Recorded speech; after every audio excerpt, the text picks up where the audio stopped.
So there I was, minding my own business, probably dying from an all-night gaming session, when boom, the whole world shakes, and I wake up in the crappiest wooden shack you've ever seen. Like, imagine a box. Now make it sadder. That's my new home. Then this creepy robot voice pops into everyone's head at once. Welcome to Morningstar Continent. Monsters are coming in 7 days. Good luck, losers. Basically, all of humanity got ice-guyed into some fantasy survival game. Everyone's a lord now. Everyone gets a talent. Cool, cool, cool. Awaken your talent, the system says.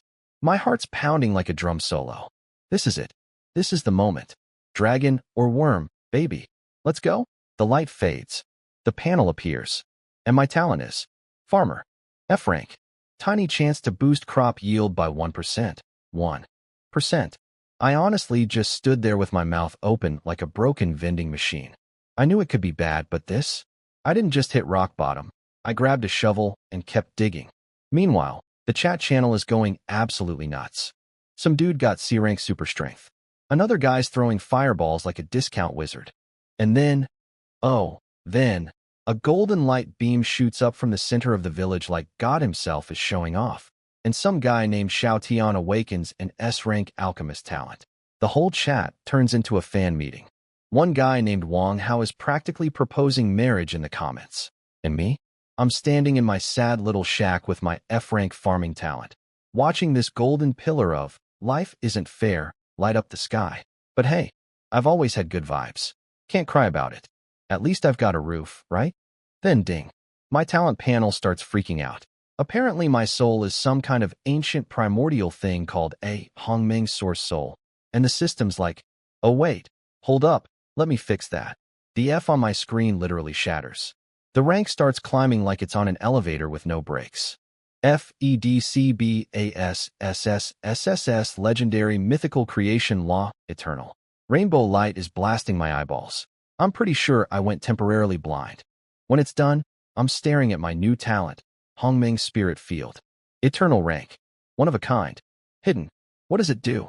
Oh, nothing much. Just that any seed I plant will mutate into something amazing. 100% success rate. And time moves faster inside the field. So crops grow in seconds instead of months. There's even more effects locked behind level requirements. I am no longer a farmer. I am the farmer. The god farmer. The final boss of agriculture. I ripped open my newbie gift pack, got 10 boring wheat seeds and 2 sad black bread loaves that looked like they'd already given up on life. But I didn't care. I grabbed one seed, shoved it into my now glowing dark gold soil, and watched this thing sprout, grow, and ripen in less than 10 seconds flat. Out pops these gorgeous golden wheat stalks glowing like tiny suns. The system calls them warm sun wheat. Everyone else is out there swinging swords and throwing fireballs. Me? I'm about to conquer this world with farming. And honestly, I've never been more excited to touch dirt in my entire life. I picked the glowing wheat and checked its stats. Turns out this thing is basically a cheat code for survival. Eat it and you're full for 10 hours, immune to cold, constantly regenerating stamina. And if you keep eating it long-term, your body literally gets stronger permanently. It's not food, it's a buff wrapped in a snack. I was grinning like an idiot.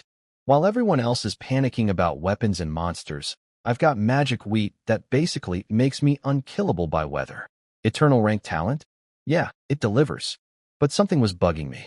The system said 7 days of safety before the monsters show up. 7 days sounds nice, but I've read enough novels to know that safe is just code for we haven't shown you the catch yet. I popped open the chat channel to see what everyone was losing their minds about now. And oh boy, apparently our little newbie village hit the jackpot again. Some girl named Su Ing awakened an S-rank Ice Frost Archer talent. The chat instantly turned into the world's most embarrassing dating app. Dudes were tripping over themselves typing love confessions. One guy literally said he wanted to have her babies. Sir, it has been 1 hour since civilization ended. Calm down.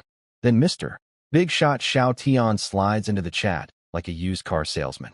At Su Ing, hey, we're both S-rank. We should be friends.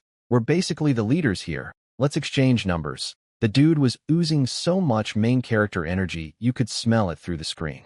Wang Hao, that same bootlicker from before, immediately started planning their wedding. Golden couple. Their kids would be SSS rank. Bro is out here writing fanfiction in real time. Su Ying's response? Nothing. Absolute radio silence.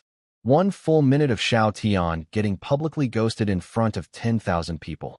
He tried to save face. Haha, true warriors walk alone. But everyone could tell his ego just got drop-kicked into the sun.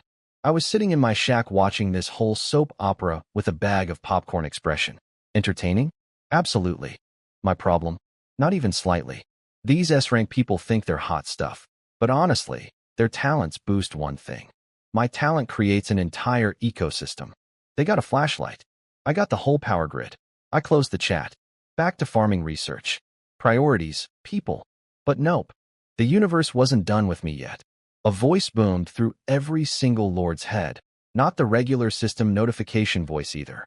This one sounded like it came straight from heaven's executive office. Deep. Majestic. We need to talk. Energy. Epic main quest unlocked. Save the Queen of Morningstar. Apparently the continent's queen got cursed by some abyss lord with something called abyss withering, and she's slowly dying. We've got 32 days to find a cure. And the rewards? Oh, my God. Give a useful clue? You get a noble title and resources. Find a way to slow the curse. Marquee rank plus epic tier items. Actually cure her completely? You get prince-level nobility, 3 legendary building blueprints, mountains of resources, the queen's highest friendship, whatever that means, and basically become the most important person on the entire continent. Fail the quest. The queen dies, the empire collapses, and the whole world goes dark forever. No pressure. Every single one of the billions of lords on this planet collectively lost their minds. The rewards were so insane that people's brains were short-circuiting just reading them. Then, as if the system wanted to make absolutely sure nobody could think straight, the sky split open. A golden curtain of light unfolded above us like a movie screen from the gods. And inside that light, a figure started to appear. A breathtakingly beautiful figure. I'm standing in my tiny shack next to my magic wheat field, watching a goddess materialize in the sky, thinking, yeah, this is definitely not a normal Tuesday anymore. So the golden screen in the sky finally shows us the queen, and, okay, I need a moment. This woman looked like God spent 1,000 years on character creation and still wasn't satisfied. So he started over and tried even harder. Silver hair like liquid moonlight, purple crystal eyes, skin so perfect it made marble jealous. She was sitting on a white gold throne in this gorgeous silver dress, looking like the final boss of beauty. But here's the thing, she was clearly suffering. The curse was eating her alive. She looked powerful and fragile at the same time, like a goddess who just needs a hug. It was very effective. On everyone. The chat channel? Absolute chaos. Billions of men worldwide simultaneously lost their minds. Guys were declaring eternal love. One dude was crying and calling her wifey. Another was threatening to fight anyone who looked at her.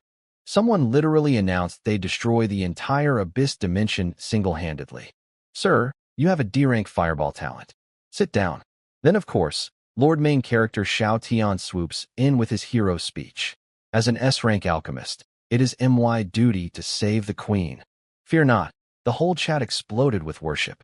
Humanity's hope, they called him. I almost threw up my magic wheat. Me? Did I want to save her? Obviously. Those rewards could make anyone drool. And yeah, the queen herself was. Let's just say the rewards weren't the only thing worth drooling over. But I'm a practical man. Gotta build yourself up before you save the world. Can't rescue a queen when you're living in a cardboard box. Then, because apparently this world has a no-chill policy, the sky voice came back with a lovely announcement. Attention, a winter curse is hitting in 3 hours. Temperature drops to -30 degrees. Find warmth or die. Good luck. 3 hours. -30. In a wooden shack with more holes than Swiss cheese. The chat went from, I'll die for the queen, to, I'm actually going to die, real fast. Guys in t-shirts were panicking. People were begging for firewood. The mood shifted from romance novel to horror movie in about 4 seconds. And suddenly, all those guys with trash talents like lumberjack and miner, they became the most popular people on the planet. The lumberjack dude who was crying earlier was now running a firewood business with a smile on his face. Life comes at you fast. Xiao Tian, naturally, Jumped in again. Don't worry, everyone. I'm researching an alchemy furnace. Just get me the materials. More cheering. More worship. I rolled my eyes so hard, I almost saw my own brain. An alchemy furnace? Dude, you just got your talent. You don't even have a recipe. By the time you figure out what materials you need, collect them, and actually build the thing, we'll all be human popsicles. That's not a plan, that's a PowerPoint presentation. Meanwhile, I looked at my 9 remaining wheat seeds. Then I looked at my warm sun wheat. The stuff that makes you immune to cold for 10 hours. A beautiful, evil, money-making grin spread across my face. I shoved all 9 seeds into my Hongmeng spirit field. Golden light. 10 seconds. Boom. 90 more stalks of warm sun wheat, glowing like little golden heaters. 100 stalks total. 100 anti-freeze snacks while everyone else is about to become ice sculptures. I popped a grain into my mouth just to test it. Warmth flooded through my whole body like I'd just cannonballed into a hot tub. Every bit of tiredness vanished. I could have been standing in the Arctic in my underwear and felt like I was on a beach vacation. Oh yeah, I whispered. This is going to be fun. I laid back on my plank bed, scrolling through the chat, watching 10,000 people slowly descend into frozen panic. Not in a mean way. In a, I have the solution and I'm about to become the most important person here, way. Then night fell, and the cold hit like a freight train made of ice. The whole world turned into a freezer. Wind, snow, ice crystals, the full Arctic package, delivered express with zero mercy. And there I was, warm as toast, munching wheat, watching the chaos. Life's good when you're the god farmer. The cold hit, and the chat turned into a horror movie comment section. People were losing health, legs going numb, guys literally crying for their moms. It was beautiful. I mean, tragic. Very tragic. Definitely not the perfect setup for my business plan or anything. The free market kicked in immediately. Some lucky guys who got flintstones from their starter packs started selling them for iron ore. First guy asked for 3 iron. Then someone else wanted 4. Then 5. Price gouging speedrun, world record. But Flint, please. That's like selling matches on the Titanic. Cute, but not gonna save you. Meanwhile, I was lying on my plank bed like a lizard on a warm rock, absolutely vibing. The warm sun wheat had my body feeling like I was at a tropical resort. -30 outside. Couldn't even tell. I watched the chat screaming and panicking, waiting for the perfect moment. When the desperation hit maximum volume, I made my move. I listed 10 stalks of warm sun wheat on the market. Price? Oh, nothing much. Just all of your starting resources. 10 wood, 10 stone, 10 iron. Per stalk. Your entire net worth for 1 piece of wheat. I even added a nice little note. Exclusive supply. Buy fast. Not responsible for freezing deaths. The chat went silent for 3 seconds. I could practically hear 10,000 people blinking at their screens.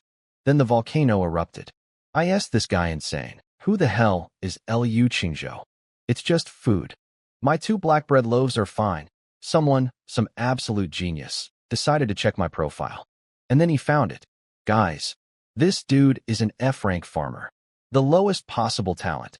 Oh, the laughter. You could hear it from space. The entire chat turned into a roast session with me as the main course. An F-rank nobody trying to rip us off. A bottom-tier trash farmer thinks he can charge that much, and then my favorite character showed up. Wang Hao, professional bootlicker, part-time moron. This clown actually demanded that I change the price to 1 wood per stalk and donate everything to his precious Xiaotian. He called me selfish social scum and said I should be expelled from humanity, for selling wheat. During an apocalypse. The man really typed that with his whole chest. Others piled on. Give everything to Xiaotian for free. Apologize and maybe he'll let you eat scraps. One guy said he'd rather freeze to death than buy from me. Cool. Freeze then. I literally do not care. I didn't even open the chat to respond. Why argue with people whose brain cells are dying faster than their health bars? I just lay there, warm and cozy, waiting for the first smart person to show up. Because here's the thing about a crowd of idiots. There's always one person who actually reads the fine print. And sure enough, some quiet little voice popped up in chat. Did any of you actually read what the wheat does? Dead silence. Then people started clicking the item description. And I truly wish, I could have seen their faces. Immune to all cold? 10 hours. Permanent stat boost. The chat had a collective brain aneurysm. Suddenly my overpriced garbage was looking a lot like the only life raft on a sinking ship. The Flintstones everyone was fighting over? Compared to my wheat, they were basically decorative rocks. Wang Hao's eyes probably popped out of his skull. He wanted it so bad. But instead of buying like a normal person, this clown doubled down. He demanded I hand everything over to Xiao Tian for 1 wood each because strategic resources should belong to the strongest leader. Strategic resources should belong to. Buddy, I grew them. In MY Magic Dirt. With MY Eternal Rank Talent. But sure, let me just donate my life's work because some guy with a loud mouth told me to. I didn't even dignify it with a response. Then, while everyone was still screaming and threatening and doing absolutely nothing useful, ding. Trade successful. Someone bought one. Full price. No haggling. No drama. The chat froze. Wang Hao's jaw probably hit the floor hard enough to crack it. Who was the fool who just spent their entire fortune on 1 stalk of wheat? None other than Su Ying, the S-rank Ice Frost Archer. The Ice Queen who ghosted Xiao Tian in front of 10,000 people. Turns out the coldest girl in the village was the only one smart enough to pay for warmth. I smiled, still lying on my bed like a king on a throne made of common sense. 9 stocks left, and the night was just getting started. The chat was having the time of its life laughing at whoever, the idiot, was that bought my wheat. Wang Hao was practically rolling on the floor. Someone got scammed. Who's the moron? Then Su Ying dropped 6 words into the chat. This item is worth every penny. 6 words. That's it. No explanation. No argument. Just the Ice Queen herself, S-rank holder, publicly endorsing my product like a celebrity doing a commercial. The laughter died so fast you could hear the collective gulp. Nobody, and I mean nobody, was going to call an S-rank talent holder stupid. These were the same people worshipping S-rankers 5 minutes ago. Their brains couldn't handle the contradiction. And then, oh, this was my favorite part. In less than 2 seconds, all 9 remaining stocks vanished. Gone. Sold out faster than concert tickets. The chat did a complete 180. The same guys who were calling me social scum were now calling me daddy. Literally. At Lu Qingzhou, father. I'm sorry I was loud earlier. Please restock. I'll kowtow. Bonk, bonk, bonk. Big boss, please forgive us little people. Put more up. Please. I looked at my resource inventory, beautiful stacks of wood, stone, and iron flowing in like a river of profit, and smiled. That Su Ying girl. Smart and beautiful. Dangerous combination. I casually listed 10 more stocks. Same price. Not a single coin cheaper. And right on cue, my favorite clown popped up again. Wang Hao, don't buy? Everyone boycott. If we all refuse, he'll have to lower the price. Some people actually hesitated. And then, oh man, and then, Xiao Tian himself descended from his golden throne to grace us with his wisdom. Young man, I advise you to be kind. Lower the price to something reasonable. I can pretend this never happened. Don't burn bridges. The audacity. This dude was threatening me while also pretending he was doing me a favor. Like he was some mafia boss offering protection. His fan club went absolutely feral. Xiao Tian is so noble. Unlike some greedy people, at Lu Qingzhou, lower the price or we'll destroy your shack after tonight. Oh no. A mob of freezing, resourceless, F-to-D rank losers is going to destroy my shack.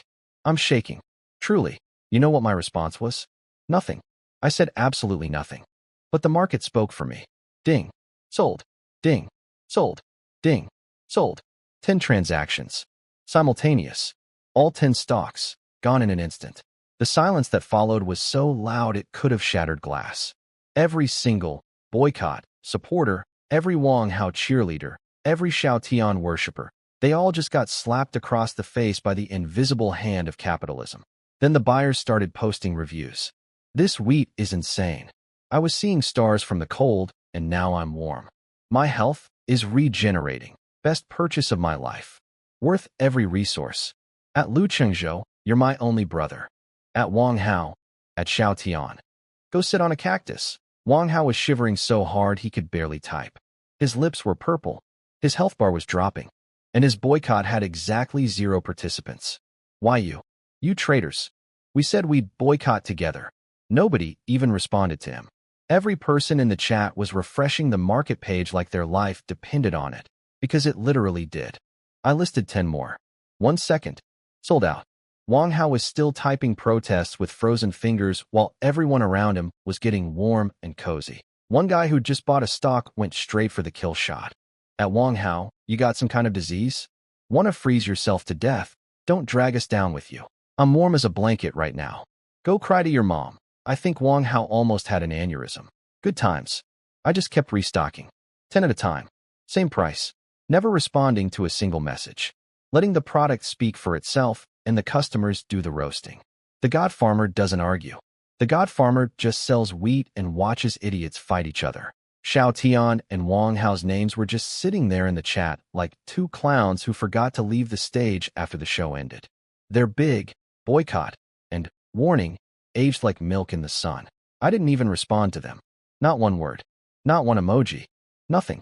And that was the best part. I didn't need to roast them. Reality did it for me. The ultimate disrespect isn't arguing. It's treating someone like they don't exist. I went full business mode. Every 60 seconds, like clockwork, I dropped 10 more stocks on the market. Same price. Never discounted. Never negotiated. Every batch sold out in under 3 seconds. People went from, I'd rather die than buy from you, to, Daddy, please restock, so fast it gave me emotional whiplash. One guy was begging me to sell him one stock because his toes had gone numb. Another was offering to name his firstborn after me. After 9 rounds, 90 stocks total, I stopped. Just stopped. No more uploads. The chat was screaming like I'd pulled the plug on life support, but I was done for the night. A smart farmer knows when the harvest is over. I checked my resource panel and nearly choked on my own spit. Wood, 910. Stone, 910.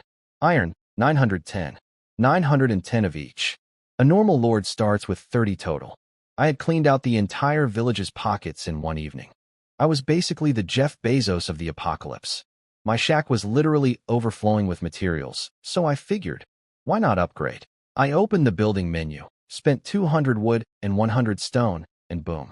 My garbage shack transformed into a solid, sturdy level 2 fortified cabin. Bigger, windproof, insulated. It even had proper windows. I went from homeless shelter to cozy log cabin in 5 seconds flat. And then the system decided to snitch on me. Village announcement. Congratulations to Lord Lu Chengzhou for being the first lord to upgrade a building. Free reward. A random resource chest, 200 copper coins, and reputation points. The chat had a collective stroke. It's been one day. Where'd he get the resources? Oh wait, from US. We're freezing in broken shacks, and this farmer is living in a mansion. An F-rank farmer beat both S-rank lords to the first upgrade. What timeline is this? Meanwhile, across the village, Xiao Tian was sitting in his leaky level 1 shack, freezing his S-rank butt off, and he heard that announcement. I wasn't there, but I like to imagine the exact sequence of events. Eyes turning red, fist hitting the wall breaking, more cold air rushing in, followed by a scream of pure rage loud enough to wake the dead. The man literally punched a hole in his own wall during a blizzard. Out of anger. At me. An F-rank farmer he called an ant.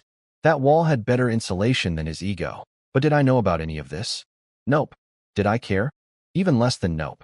I was lying in my brand new upgraded cabin, warm and toasty, counting my money. 300 copper coins total.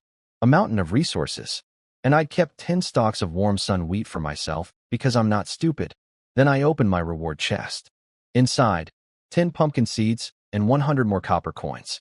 Most people would have been disappointed by seeds. Me? Seeds are literally better than gold.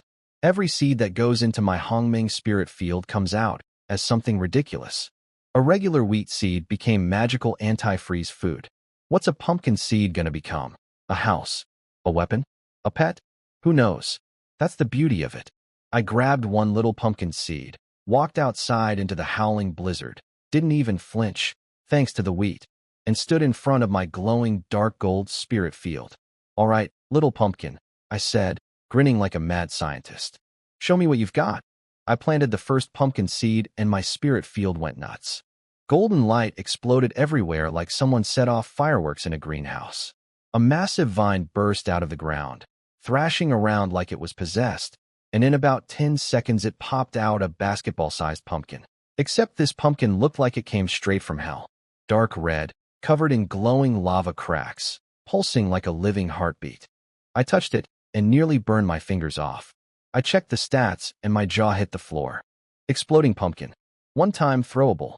Causes 100 fire damage to everything within 5 meters.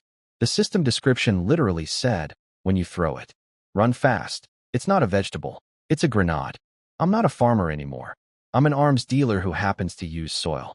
I immediately planted a second seed because obviously I needed to know if this was a one-time thing. The vine grew again, but this time out came something completely different. A crystal-clear blue pumpkin that looked like it belonged in a museum. Cold to the touch, hard as iron. Crystal pumpkin creates a crystal barrier that blocks all ranged attacks for 10 seconds. So seed number 1 gave me a bomb. Seed number 2 gave me a shield. My garden is literally producing military equipment. I planted the remaining 8 seeds back to back like a kid opening Christmas presents. Ripped through them one after another. The results? 5 exploding pumpkins and 4 crystal pumpkins total. Same 2 types every time. Okay, so the mutations are fixed per crop type, I noted. A bit predictable, but honestly, mass-producing grenades and force fields from pumpkin seeds is already so broken I'd feel guilty if it got any crazier. Then I planted the very last seed. And the universe said, hold my beer. The ground shook. A pillar of dark gold light shot up, so high it probably confused some birds. A pitch-black vine covered in tiny red flames crawled out of the earth like a tentacle from the underworld. It moved 10 times faster than the others, coiling into a terrifying nest on the ground. At the top sat one tiny, fist-sized pumpkin.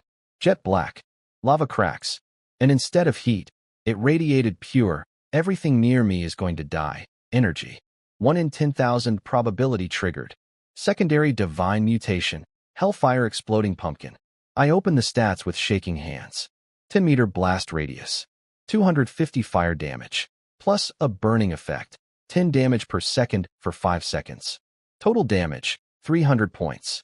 300 points. If I threw this thing into a crowd of monsters, there wouldn't be a crowd of monsters anymore. There'd be a crater and some regrets. I was holding a nuclear pumpkin. A vegetable of mass destruction. The system's review? A gift from hell.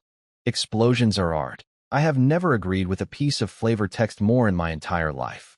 With 5 regular pumpkin grenades, for crystal shields, and 1 pocket nuke disguised as a gourd, I felt like I could walk out of the newbie village right now and suplex whatever was out there.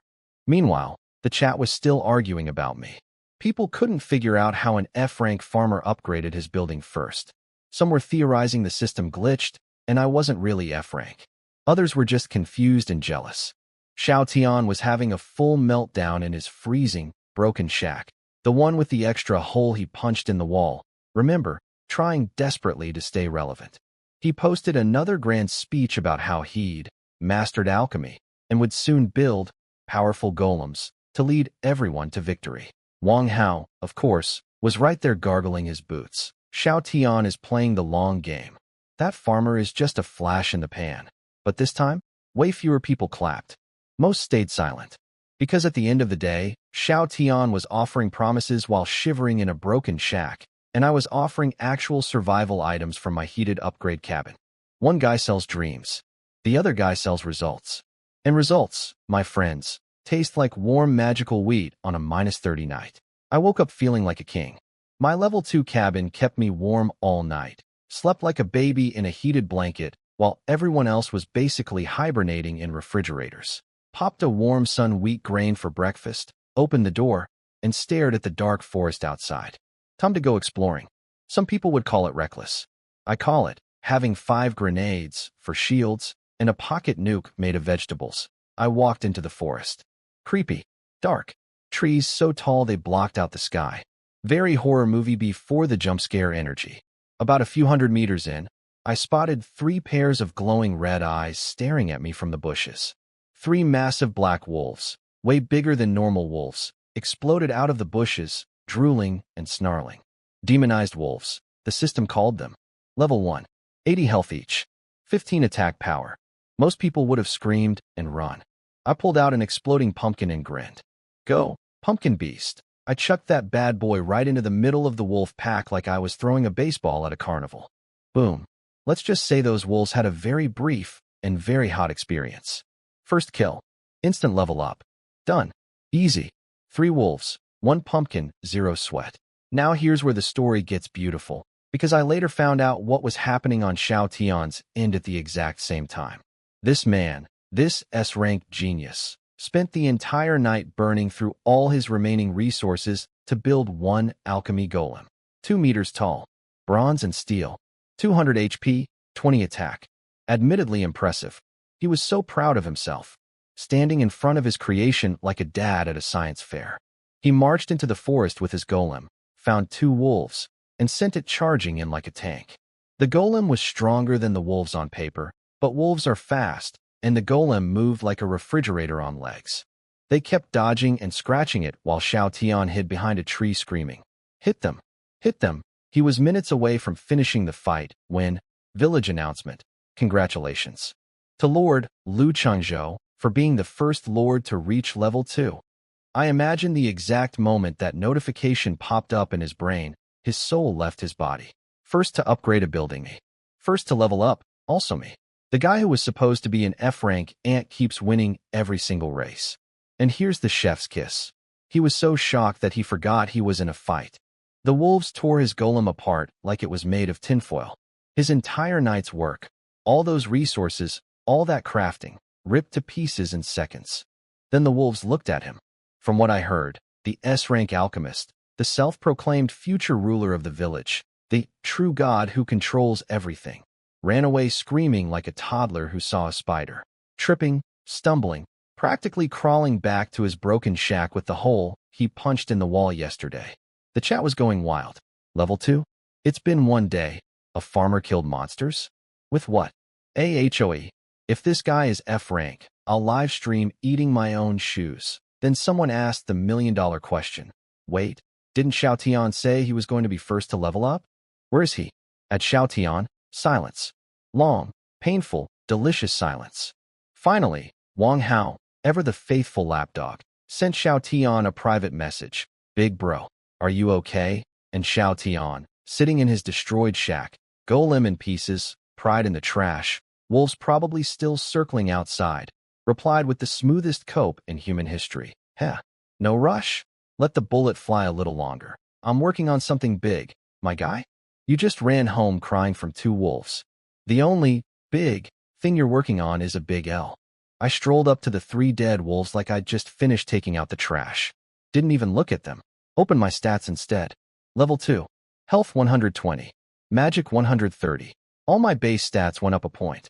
Strength 12, Agility 11, Constitution 12, Spirit 13. Nice, nice, nice. But then I saw it. Charisma 18. 18? That's almost double everything else. Apparently leveling up didn't just make me stronger, it made me hotter. The system literally described it as, makes the opposite sex unable to stop looking at you. I went from, kinda cute, to, who is that guy, in 1 level up. I didn't ask for this power, but I'm absolutely not complaining. I opened my weapon chest reward, and out floated the sexiest dagger I've ever seen. Jet black, curved blade, carved with blood-red runes, radiating, I will hurt you, energy. The system called it Crimson Fong, 25 attack, 2 agility, and a 10% chance to make enemies bleed for 15 extra damage. A perfect assassin's weapon. I looted the wolves, got some fur, meat, and pocket change, and headed deeper into the forest. The trees got darker. The air got heavier. Very, you shouldn't be here, vibes. Then I heard it. A roar that shook the trees. A wolf, 3 times the size of the others, stepped out of the shadows. Gray-white fur. Intelligent, murderous red eyes. The system tagged it as an elite monster. Level 2, 300 HP, 25 attack. My hand instinctively went to the Hellfire Pumpkin in my bag. 1 throw, and this thing would be vaporized. But, no, that's my nuclear option. Using it on this guy would be like swatting a fly with a missile. Wasteful. Let's do this the fun way. The wolf lunged. I slammed a crystal pumpkin on the ground. A blue crystal wall shot up between us like a force field. The wolf smashed face first into it. Bang, cracking the barrier but bouncing off like it hit a glass door it didn't see coming. Stunned, dizzy, stars circling its head. Now, I whipped 3 exploding pumpkins at its face. Boom, boom, boom. Minus 100, minus 100, minus 100. 300 damage, 300 health. Math checks out. The fearsome Wolf King got launched through the air like a furry cannonball for scorched black and hit the ground already dead. It never even touched my clothes. Huh, I said, scratching my nose. That was easier than expected. Then the system announcement hit. Village announcement. Congratulations to Lord Lu Chengzhou for achieving the first elite kill. Giant demonized alpha wolf. Reward. An excellent grade resource chest, 800 copper coins, and more reputation. The chat reacted exactly how you'd expect. He killed a what? We're too scared to fight regular wolves, and this man is soloing elites. From today on, Lu Chengzhou is my father. My biological father. At Xiao Tian, where you at, bro? You still alive? I heard someone saw Xiao Tian's golem get destroyed by 2 normal wolves. LMAO. S-rank talent, and he can't even beat what Lu Chengzhou is using as a warm-up? Skull, now I wasn't there to witness it personally, but apparently, across the village, Xiao Tian was sitting in his dark, damp, hole-in-the-wall shack, reading every single one of those comments, turning the color of a tomato that's about to explode. First building upgrade me. First level up me. First elite kill me. His entire identity as the village's chosen one was getting demolished brick by brick, and I wasn't even trying. I was just farming and throwing vegetables. Then Wang Hao sent him another private message. This one was pure poetry. Big bro Lu Chengzhou made the announcement board. Again, that big thing you're working on. Is it ready yet? I don't know if Xiao Tian cried, screamed, or just stared at his ceiling questioning every life choice. But I like to imagine all three. Simultaneously, while freezing. In a shack with 2 holes in the wall, he punched himself. Meanwhile, I was standing in a forest clearing, surrounded by scorched earth and wolf parts, checking my new loot, planning my next move, and looking apparently 18 points of charisma good while doing it. Day 2, and I'm already the richest, strongest, best-looking, most hated by one specific guy lord in the entire village. Not bad for a farmer. The elite wolf was still smoking on the ground like an overcooked steak. I looted the body, got some fangs, a nice wolf pelt, a skill fragment, and some coins. The skill fragment was especially juicy. Collect 3 and I get a whole new ability. Noted. I cracked open my reward chest. 20 seeds popped out. Not ordinary seeds. Excellent quality elf seeds. 20 of them. My hands were shaking. Regular seeds already gave me grenades and anti-freeze wheat. What would premium seeds produce? I sprinted home faster than I've ever moved in my life. Seed 1. A little tree grew, dropped a green fruit called wind fruit. Permanent 2 agility. Permanent. I ate it immediately. My body felt like it lost 10 pounds of gravity. Seed 2. A weird plant grew with a glowing red potion balanced on its leaf. Health potion. Restores 100 HP in 10 seconds. Classic RPG clutch item. Seeds 3 through 11. More permanent stat fruits. Strength fruits. Constitution fruits. Spirit fruits. More potions. I was leveling up my body with every harvest like some kind of agricultural bodybuilder. My spirit field was basically a stat buffet. Then seed 12 happened. The ground rumbled, and out of my farm grew a building. A 2-meter-tall archer tower made of black iron wood with a giant crossbow on top. An actual military defense structure. Grew. From dirt. I can grow buildings now. Seed 13, another tower. I slapped them both at my territory entrance, creating a crossfire death zone. My little farm just became a fortress. 7 seeds left, I whispered, heart pounding. Something told me the best was coming. Seed 14. The light turned pink. A giant pink flower bud burst from the soil, petals unfurling dramatically. And from inside the flower, a small figure slowly stood up. It was a girl. A tiny girl, barely reaching my waist. Maybe 12 or 13 years old looking. Cherry blossom pink hair. Big sparkly green eyes. Wearing a cute leaf and vine outfit. Carrying a bough almost as tall as she was. She rubbed her eyes sleepily, spotted me, and her face lit up like a Christmas tree. She pattered over on her bare little feet and in the sweetest, softest voice imaginable said, "Master, congratulations. You obtained a special unit. Pink-haired elf archer X1. I grew a person. From a seed. In my farm. My eternal rank talent went from magic agriculture, to literally creating life, and I don't know if I should be amazed or concerned. This talent has zero shame. But her stats were legit: 150 HP, 25 attack, precision shooting skill, and 100% loyalty. She was as strong as the elite wolf I just killed, except she's ranged and adorable. I planted the next 5 seeds so fast my hands were blurring.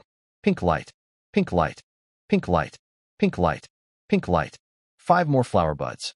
5 more pink-haired elf archers. All identical. All precious. All looking at me with those big green eyes. 6 tiny girls lined up in a row, barefoot, bows on their backs, and in perfect unison. Master, I am no longer a farmer. I am no longer an arms dealer. I am now apparently running an elf daycare that doubles as a military operation. And then, I planted the very last seed. Number 20. The universe did its thing again. The ground shook. A column of pure white holy light erupted so high it probably poked a hole in the clouds. 1 in 10,000 probability triggered. Secondary divine mutation. My spirit field was vibrating like it was about to give birth to something absolutely ridiculous. And honestly, at this point, I wouldn't be surprised if a whole castle popped out. This talent doesn't just break the rules. It rewrites them. In pink, a giant white lotus bloomed from the ground like something out of a fantasy movie trailer. And standing on top of it was another girl. But this one was different. Silver hair flowing down to her waist like liquid moonlight. Skin so perfect it was almost offensive. Ruby red eyes that looked like they could judge your entire existence in one glance. She radiated, "I am better than you and I know it," energy, but in the most beautiful way possible. She stepped down from the lotus, knelt on one knee, and said in a voice as cool as winter air, "Eileen, reporting to Master." I checked her stats and my brain nearly short-circuited. S rank. Unique hero. Growable. 500 HP. 50 attack power. 3 skills unlocked with a 4th one locked behind a level gate. A passive aura that buffs all elf units by 10%. A special arrow attack that deals double damage and slows enemies. A movement speed boost of 30%. And her loyalty? Maxed at 100, diehard loyal. I didn't just grow a soldier. I grew a general. An S-rank hero unit that other people's S-rank talents couldn't even compete with. She was twice as strong as the pink-haired girls in every stat. She had leadership abilities. She had burst damage. She had crowd control. She was basically a one-woman army wrapped in a tiny silver-haired package. I have literally grown a god from a seed, I whispered to myself. Eileen must have noticed me staring because her pale cheeks turned slightly pink, which was adorable and also terrifying because this child-sized warrior could probably solo the entire wolf population. I coughed and got professional. From today, the 6 pink-haired archers report to you. Yes, Master, the 6 little ones chirped in unison. Eileen knelt again. I will never betray your trust. 1 hero, 6 archers. I sent 2 of the pink-haired girls into my guard towers, and the moment they climbed in, ding. Towers activated. Little pink heads poking out the top with bows drawn. My territory went from sad farm to militarized cute girl fortress in about 30 seconds. Let me recap what happened today. I started the morning in a log cabin with some wheat. Now I have a level 2 fortified cabin, 900 units of every resource, permanent stat boosts from magic fruits, health potions, a legendary dagger, 5 pumpkin grenades, 3 crystal shields, 1 nuclear pumpkin, 2 automated defense towers, 6 elf archers, and an S-rank hero unit who could probably arm wrestle a dragon. All from farming. I checked the chat for entertainment. People were still arguing about how an F-rank farmer killed an elite monster. He must have a hidden S-rank combat talent. The farmer thing is fake. He probably found it nearly dead and just finished it off. Then Xiao Tian crawled out of his hole to share his theory. He just got lucky. Found a wounded elite. Nothing impressive. The cope. This man just lost his golem to 2 regular wolves, and he's calling MY elite kill. Luck. His number 1 fan Wang Hao backed him up, of course. Xiao Tian is working on something big. When it's done, that farmer is finished. But this time, the crowd wasn't buying it. Still working on something big? Bro, are you constipated? S-rank talent? More like S-rank talent for making excuses. I'm switching sides. Lu Chengzhou fan from now on. Unfollowing Xiao Tian. Somewhere in his broken shack, Xiao Tian was probably vibrating with rage, swearing to build a second-tier golem and destroy my territory. I yawned. Cute threat. Come try it. My territory has 2 automated turrets manned by elf girls and an S-rank hero who could fold you like laundry. I looked at Eileen and my 4 remaining archers. They were strong, but only level 1. Time to fix that. All right, team, I said, cracking my knuckles. Field trip. We're going wolf hunting. Yesterday, I was an explorer. Today, I'm a warlord. And the entire forest just became my personal XP farm. The god farmer doesn't just grow crops anymore. He grows armies. And business is booming. I was about to march into the forest with my personal elf army when the sky did its thing again. Golden screen. Global broadcast. Queen time. She looked worse. Way worse. Her face was ghost white, and these creepy black tendrils were crawling up her neck like evil vines trying to reach her face. She was biting her lip, trembling, eyes watering. The whole beautiful goddess in agony. Package cranked to 11. The curse bar had crept from 5% to 8%. The countdown clock was ticking. 30 days and change left. The global chat reacted exactly how you'd expect. Billions of men simultaneously losing their minds. Who hurt my wife?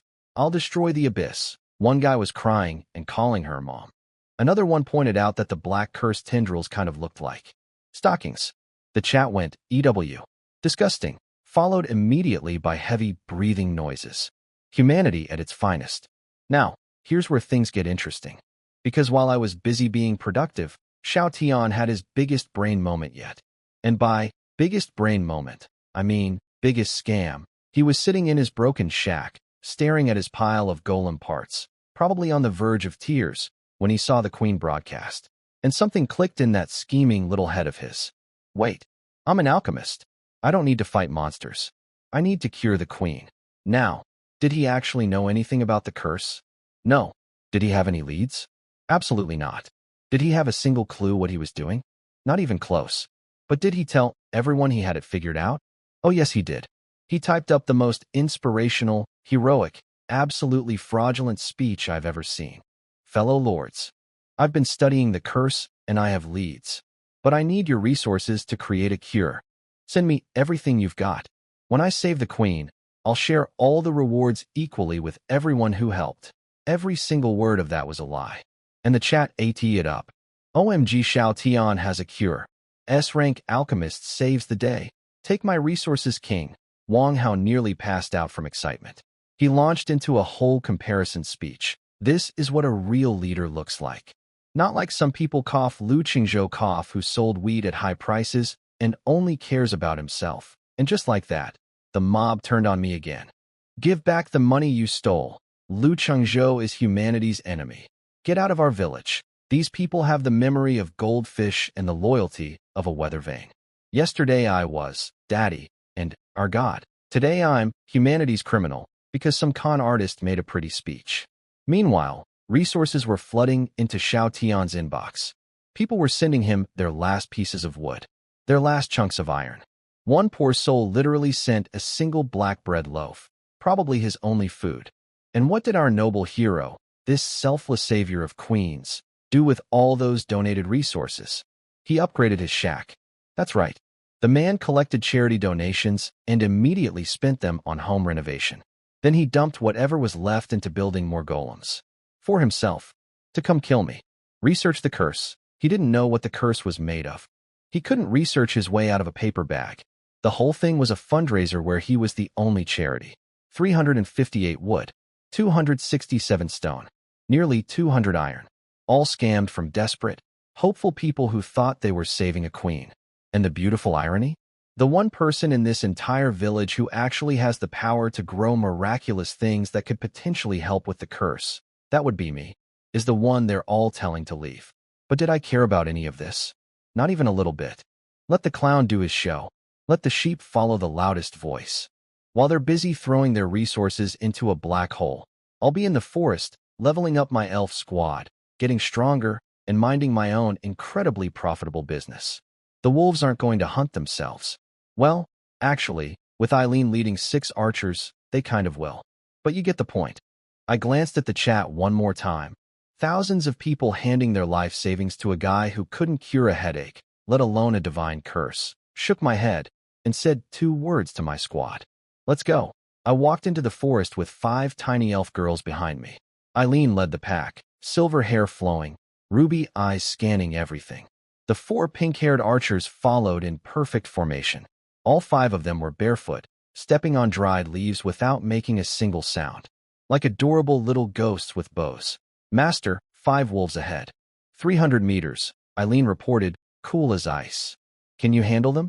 Give the order. Go get him. Eileen's eyes flashed. Her moon aura activated. A silver ring of light pulsed outward and hit all 4 pink archers. Their cute, sleepy faces instantly transformed into stone-cold killer expressions. It was like watching kittens turn into panthers. Eileen made one small hand gesture. 4 arrows launched simultaneously. 4 green streaks through the air. 4 wolves took arrows straight through the eyeballs. -28. -27. -28. -27. 4 wolves dropped dead before they even knew what happened. The 5th wolf looked around like, where'd everybody go? Then Eileen's moon arrow arrived. A blazing silver comet that punched clean through the last wolf's skull. -102. Critical hit. 5 wolves. 3 seconds. I didn't even raise my hand. Beautiful, I said. Eileen's cheeks turned slightly pink. She quietly mumbled, and looked away. I am witnessing the most adorable war crime in history. We kept going. The forest became our personal arcade game. Wolf packs showed up, got deleted. 3 wolves? Gone. 5 wolves? Gone. 8 wolves? Believe it or not, also gone. My experience bar was climbing like it was on an escalator. The 4 pink archers leveled up to 2 after a few rounds, getting visibly stronger. I felt like a proud dad watching his daughters score goals at soccer practice. Except the goals were wolf eyeballs, and the soccer field was a death forest. Then we heard it. Ruahar, a 3-meter-tall demon bear exploded out of a cave. Muscles on muscles. Glowing red eyes. The thing looked like if a regular bear went to the gym for 10 years and then got possessed by a demon. Level 4 elite. 550 HP, 35 attack, 30 defense. Eileen immediately jumped in front of me. Master, get back. This one's dangerous. The bear charged like a freight train. Eileen ordered the archers to aim for the eyes, but their arrows bounced off the thick fur like rubber bands. -8. -9. Single digits. This thing was armored. The bear roared, stood up on its hind legs, and slammed both paws into the ground. Shockwave attack. The earth cracked open in a line heading straight for us. Scatter, Eileen shouted. She dodged like a ninja. 3 archers jumped clear. But one little pink-haired girl was too slow. The shockwave stunned her. She was frozen in place. And the bear's massive paw, big as a dinner table, was coming down right on top of her. Her sister screamed. Then a silver blur appeared. Eileen materialized in front of the stunned girl like she'd teleported. Drew her bow. Moonlight gathered at the arrowhead until it was blinding white. Moon arrow, point blank into the bear's descending paw. The impact actually deflected the bear's strike. The paw smashed into the ground inches from the little archer, leaving a crater deep enough to bury a car in. -85, plus a slow debuff on the bear. And that was my cue. I'd been waiting, watching, like a snake in the grass. The bear was slowed, distracted, its back turned to me. I vanished, reappeared behind it. Crimson Fong flashed blood red across the back of its neck. -52. Critical. Bleed activated. The bear went berserk, swinging at me, but I was already gone. The stunned archer recovered, rejoined her sisters, and all 4 of them started pumping arrows into the bear's eyes while Eileen and I tag-teamed it from different angles. It never touched me. Not once. This, terrifying elite, went down screaming, collapsing like a mountain falling over. A pile of colorful loot exploded out of its body like a piñata. Level up. I'm level 3 now. And back in the chat, nobody noticed. Because they were all too busy donating their last scraps to Xiao Tian's fake charity. I gave him all my resources. For the queen, I donated my last bread. Researchers gotta eat. I demolished my own shack and sent him the wood. I'll sleep in the snow tonight to pray for the queen. Wow, that guy demolished his house.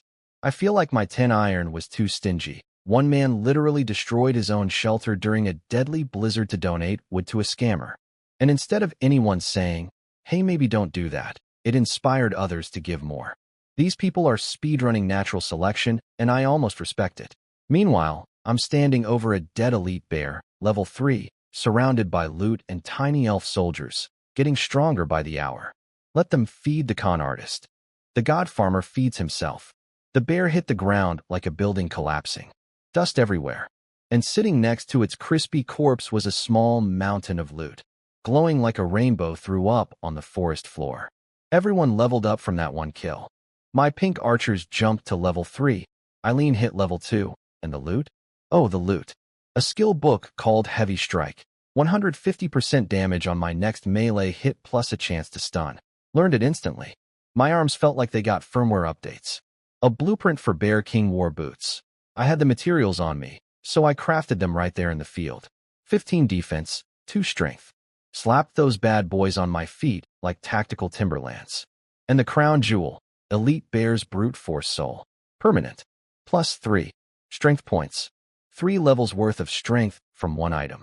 I used it, and my bones literally crackled as my muscles rebuilt themselves in real time.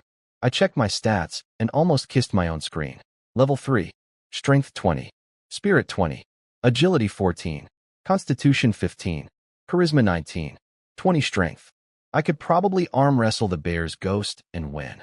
Eileen collected the leftover loot and brought it to me all properly, like a little butler. I rewarded her by pinching her cheek. Her face turned tomato red instantly.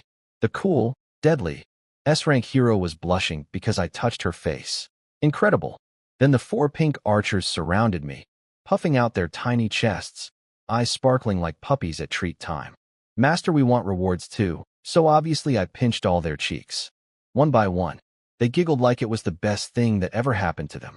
I am running a military operation that doubles as a petting zoo, and I have zero regrets.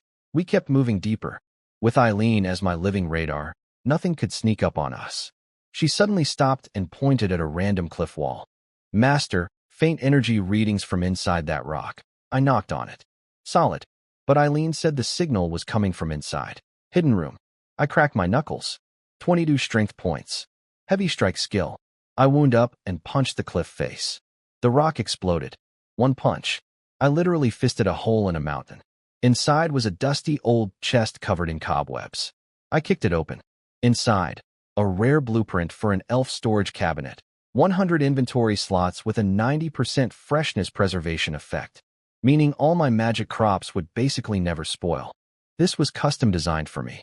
God saw my overflowing shack and said, "Here, have a fridge." Then Eileen's radar pinged again. 20 wolves approaching. 2 elites leading the pack. 20 wolves? I grinned. Perfect. Eileen, handle the elites. 1 moon arrow. Elite wolf number 1's head exploded. 4 pink archers unleashed a volley. Elite wolf number 2 became a pincushion. The remaining 18 regular wolves? That was my workout. I dove into the pack with Crimson Fong like a blender being dropped into a ball pit. 1 slash. Critical hit. Wolf down. Heavy strike to another wolf's skull. Stunned. Dead. Brains everywhere. These level 1 wolves had 80 HP. I was doing 50 to 88 damage PR hit. They were tissue paper. 18 wolves. Under a minute. I was covered in absolutely nothing because none of them even scratched me. Level 4. And right at that moment, the system dropped a village-wide announcement. Leaderboard system now active. Top 100 lords ranked by level. The chat erupted. Leaderboard? Who's number 1? Finally, let's see who's actually good. Oh, this was going to be entertaining. Because I was level 4 in a village where most people just hit level 2, and the S-rank genius was still in his shack trying to figure out how to rebuild the golem that 2 basic wolves dismantled. I wiped my dagger clean, gave Eileen another cheek pinch, she blushed again, adorable, and waited for the entire village to see exactly who was sitting on that throne at number 1. The God Farmer doesn't chase rankings. The rankings chase the God Farmer. The leaderboard dropped, and I could practically hear 10,000 people opening it at the same time. 1. Lu Qingzhou, level 4-2.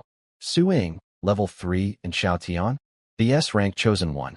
The future world ruler? Not in the top 10. Not in the top 50. Not even in the top 100. The man was still level 1, sitting in the unranked shadow realm with people who hadn't left their shacks yet. The chat noticed immediately.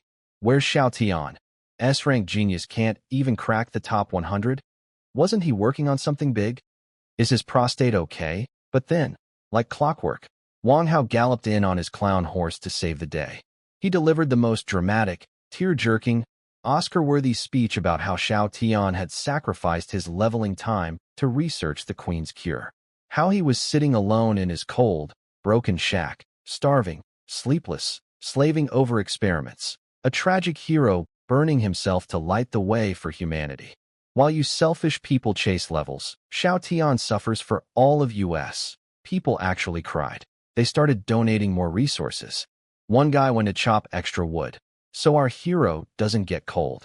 The chat turned into a telethon for a man who was, at that very moment, lying in his upgraded level 2 cabin, paid for with donations, legs crossed, eating donated bread, roasting some mystery animal over a cozy fire, and laughing at how stupid everyone was. Research? Research what? He was probably thinking. I don't even know what the curse is made of. He'd blown every donated resource on upgrading his living situation and building a bigger golem.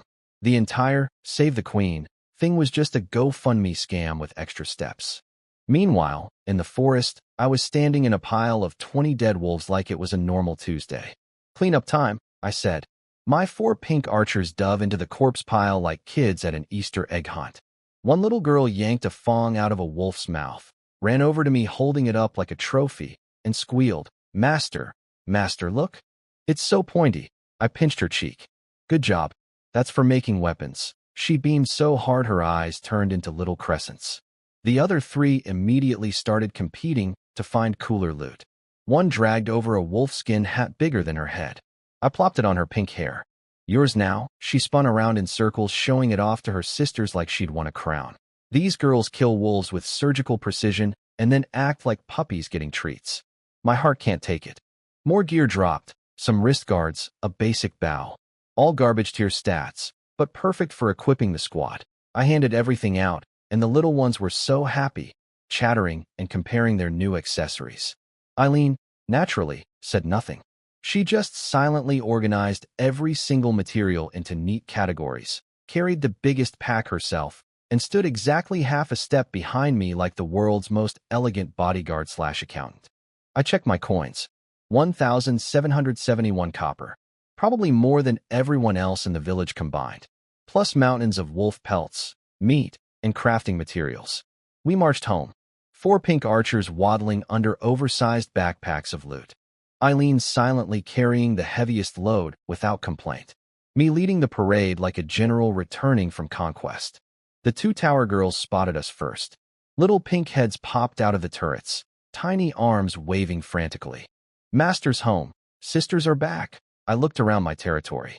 Fortified cabin. Magic spirit field. 2 armed guard towers.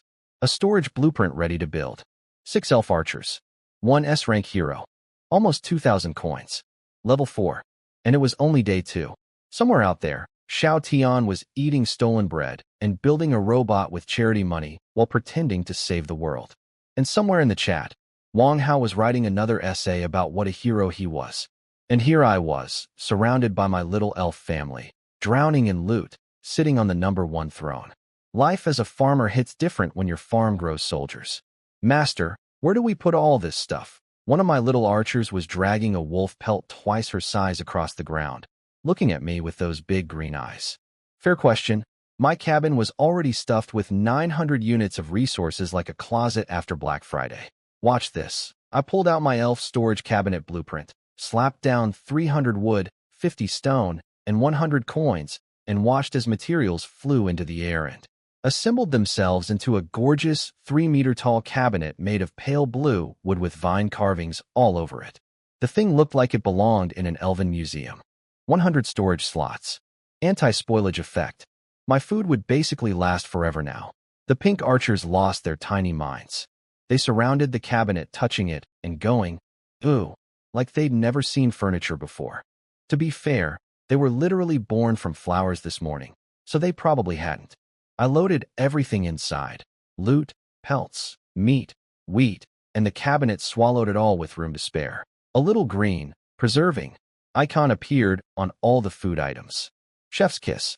After a full day of wolf genocide and resource hoarding, I was finally tired. I sat down in a chair outside my cabin and just breathed. Looked at my territory. Fortified cabin. Magic field. 2 guard towers. A fancy storage cabinet. 6 elf girls. An S-rank hero. Life was good. The 4 pink archers had passed out in the spirit field. Just flopped over in the magical soil like kittens after a long day. Pink hair everywhere. Little bellies rising and falling. Tiny smiles on their sleeping faces. My heart couldn't take it. Then I felt it. 2 small, soft hands landed on my shoulders and started kneading. Eileen. She'd appeared behind me without a sound. Of course she did. She has 30% movement speed bonus and was giving me a shoulder massage. And she was good at it. Every press hit exactly the right spot. My muscles were melting. I could also feel her pressing against my back, and I am going to very respectfully skip the details and just say the situation was pleasant. That's nice. I mumbled, eyes closed.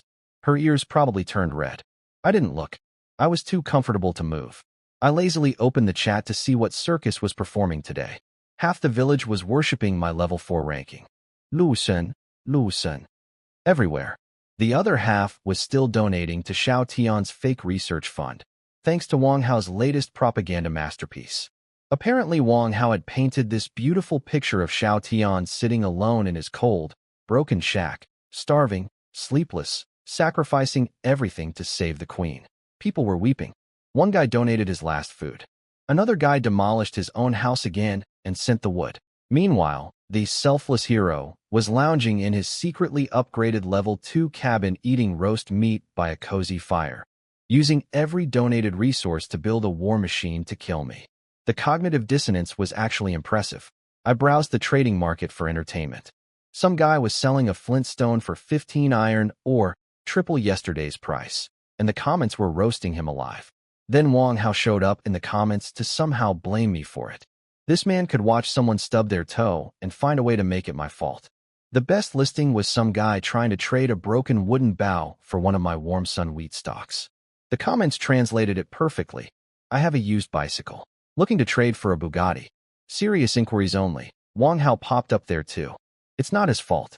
The real villain is Lu Qingzhou for draining everyone's resources. Someone immediately shot back. Wang Hao, you could be at a funeral and still find a way to blame Lu Qingzhou. Too bad the blizzard didn't finish you off. I was scrolling through this mess, Eileen's fingers still working magic on my shoulders, for sleeping elf babies in my garden, 2 tower guards watching over everything, when something at the bottom of the market caught my eye. Something interesting. Something that made me stop scrolling. I leaned forward, and Eileen's hands paused. I said. The god farmer just found something worth shopping for. I was scrolling through the market, bored, when I spotted something that made my farmer senses tingle. Some guy named Luo Xiaobai was selling 10 shriveled mystery seeds for 10 wood. 10 wood. That's pocket lint money for me.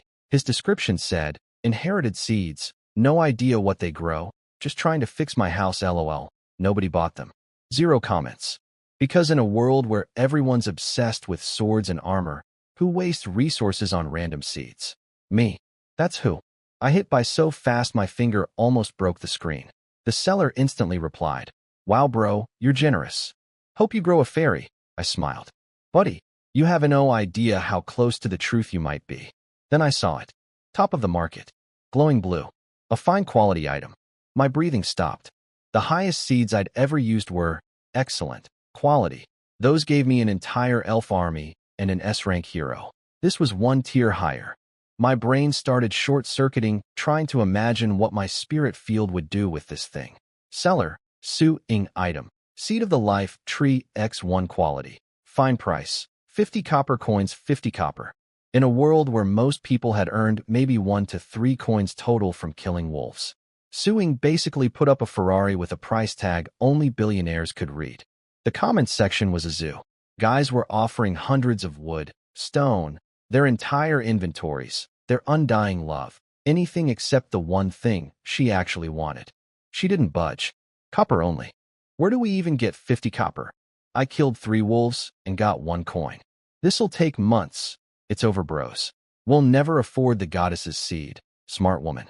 She knew copper would be the real currency later. While everyone else was panic trading basics, She was playing the long game. More strategic vision in one listing than Xiao Tian has shown in his entire existence. I bought it without blinking. 50 copper. Gone. Seed acquired. The listing flipped to sold out, and the entire market comment section had a collective seizure. Who just spent 50 copper like it was nothing? Some whale just casually dropped a fortune. My goddess's seed. Taken by another man. I need a moment. Then a private message popped up. Suing. Thanks. 2 characters. Maximum Ice Queen efficiency. Me. No problem. Good item. For characters. Maximum cool guy energy. And that was our entire conversation. 2 people who respect each other's time. Unlike some people who write 500-word essays about how heroic they are while scamming donated bread. I took the life tree seed to my spirit field. Even holding it felt different. This overwhelming pulse of life energy flowing into my palm. The seed glowing translucent green, with golden lights swimming inside it like living liquid. All right, moment of truth. I planted it dead center in my Hongmeng spirit field. The explosion of green light that followed made every previous planting look like a birthday candle. A pillar of emerald energy shot into the sky like a laser. The entire field shook like an earthquake. Life energy tsunamied across my whole territory. My 4 sleeping archers jolted awake, drool still on their faces, eyes wide as dinner plates. And master, what I asked that? I stared at the field, waiting for something incredible to burst out of the ground. And nothing came. Instead, a system message, fine quality, life tree seed, detected. Divine mutation in progress. Estimated maturation time. 2 hours. 2 hours? Every other seed, wheat, pumpkins, elf soldiers, even an S-rank hero, took 10 to 15 seconds. This thing needed 2 hours, even with my field's insane time acceleration. That meant whatever was growing in there was so powerful, so complex, so absolutely ridiculous that even my broken cheat code farming talent needed real time to cook it. My grin spread so wide it probably scared the archers. I'll wait. Whatever's growing down there is going to be stupid, overpowered. And I am going to sit right here, get another shoulder massage from Eileen, and let anticipation slowly drive me insane for 120 minutes. The god farmer has planted his biggest seed yet, and the harvest is going to shake the world. My 4 pink archers woke up from their nap looking like confused kittens, hair messy, eyes half open, drool probably still drying. They crowded around me wanting to know what I planted. Help me plant these first, I said, handing them the bag of shriveled mystery seeds. One girl peeked inside and made the most disgusted face. Master, these are dead. There's 0 life energy in them. Can dead seeds even grow? Another asked, genuinely concerned. I just smiled. Ladies, you clearly haven't met my dirt. They planted them anyway because they're good girls who follow orders even when their boss seems insane. And the second those, dead, seeds hit the Hongmeng soil, boom, gold light. Everywhere. Life. Growth. Miracles. The archer's jaws dropped so hard I thought they'd need medical attention. 9 seeds produced a grab bag of useful goodies. Glowing moss for lighting, a night vision fruit that gives you cat eyes for 6 hours, and confusion pollen you can throw at enemies to make them lose their minds. Nothing world-breaking, but all genuinely useful stuff. 10 wood for all of that? Steal of the century. My little fans were losing it. Master can resurrect dead seeds. Master is literally God. I was soaking in the worship when the 10th seed went in and, flash, white gold explosion, and a tiny tree grew with a ring hanging from its branch. An actual piece of jewelry growing on a plant. My farm has 0 respect for the laws of nature. Serenity ring. 3 spirit, 10% mana regeneration. Excellent item. But I looked at Eileen and did the math. She burns through mana like crazy with her moon arrows. This ring on her finger would mean more arrows, more damage, more everything. Eileen, this is yours. She froze. Master, it's too valuable. You should take it. She hesitated, then carefully slid it onto her slender finger. Her eyes widened as the magic flowed through her. She bowed, cheeks pink. I will never disappoint you, Master. Master is so sweet too, Eileen. The pink squad squealed. I pinched all their cheeks again because that's apparently my signature move now. Then began the longest 2 hours of my life. I sat in my chair. Eileen massaged my shoulders. The 4 archers chased each other around the spirit field like puppies at a dog park, giggling and tumbling. I browsed the chat occasionally, watching people donate their last crumbs to Xiao Tian's pyramid scheme and shaking my head at humanity's infinite capacity for gullibility. The spirit field center was glowing green the entire time. Something was taking shape in there, a holy silhouette, slowly forming, radiating life energy so powerful even the air in my territory tasted fresher.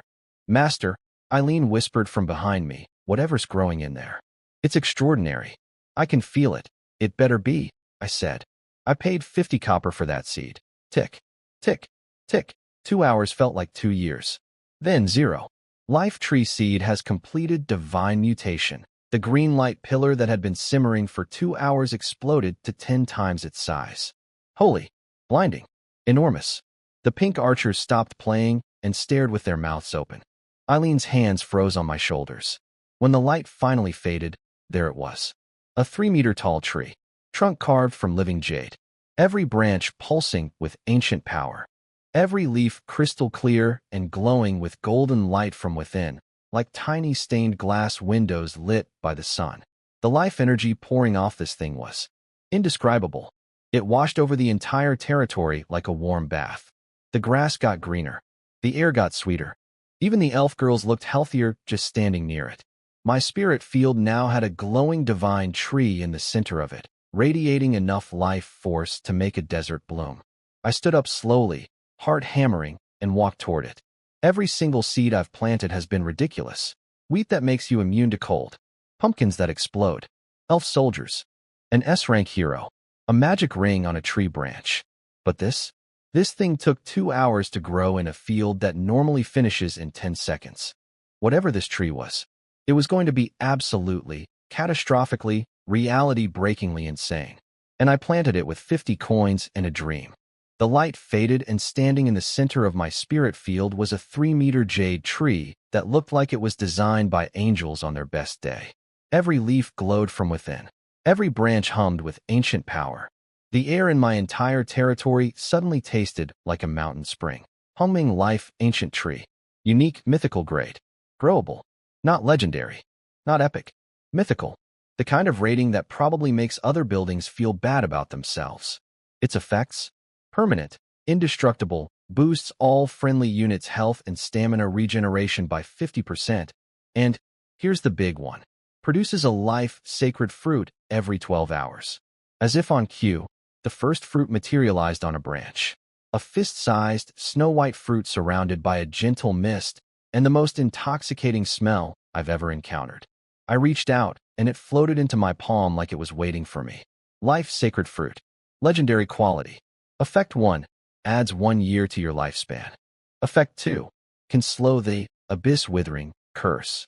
Lasts 24 hours. Effect 3.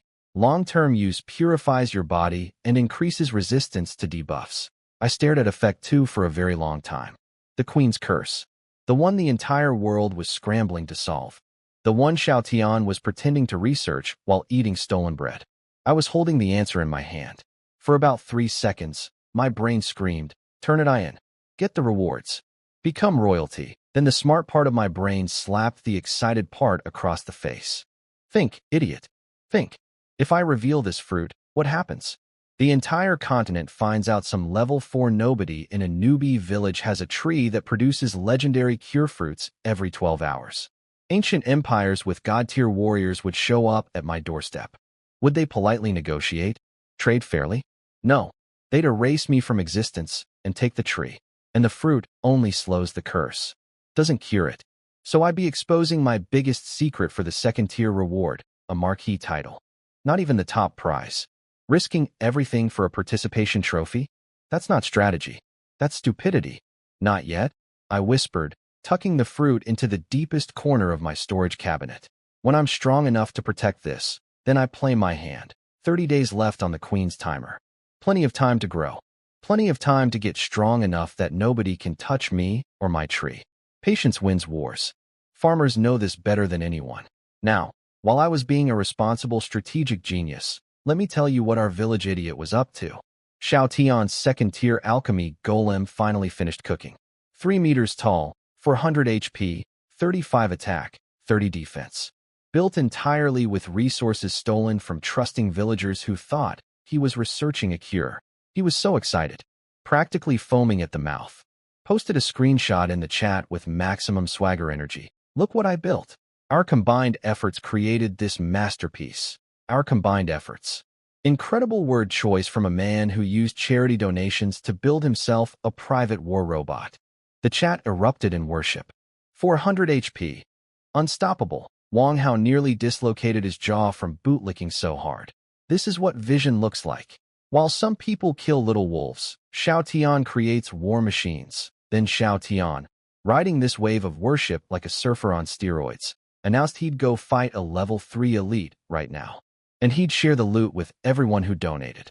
The crowd went wild. He remembers US, worth every resource. And then, one quiet little voice in the chat asked the question that broke everything. Wait, didn't Xiao Tian say he was using our resources to research the Queen's cure? Why is he building war robots and going monster hunting? Silence. Then another voice. Yeah, we donated materials for research, not for building his personal army. Then another. Did he just use our charity money on himself? Then another. Is this embezzlement? At Xiao Tian, can you explain? The chat got real quiet real fast. Somewhere in his cozy cabin, the one he upgraded with donated wood, Xiao Tian was probably reading those messages and sweating bullets. And me? I was sitting under my mythical tree, surrounded by elf girls, holding a legendary fruit that could actually help the queen, choosing not to reveal it because I'm smart enough to wait. One of us is playing chess. The other is playing himself. The Xiao Tian soap opera reached a new season, and I had front row seats. So remember how people started asking uncomfortable questions about why Xiao Tian was building war robots instead of researching the cure? Well, it got worse. Someone casually mentioned they walked past Xiao Tian's shack and, oops, it wasn't a shack anymore. It was a fully upgraded level 2 cabin. The chat went so quiet you could hear a pin drop in another dimension. Every single person who donated did the same math at the same time. Wait, upgrading a cabin costs how much? And he said he had no resources. And we gave him everything we had. For research, did he build himself a house with our donations? We demolished our own shelters. We're sleeping in snow. And he's living in a mansion. The outrage was building like a volcano about to blow. Xiao Tian's entire savior of humanity brand was about to crash and burn on live television.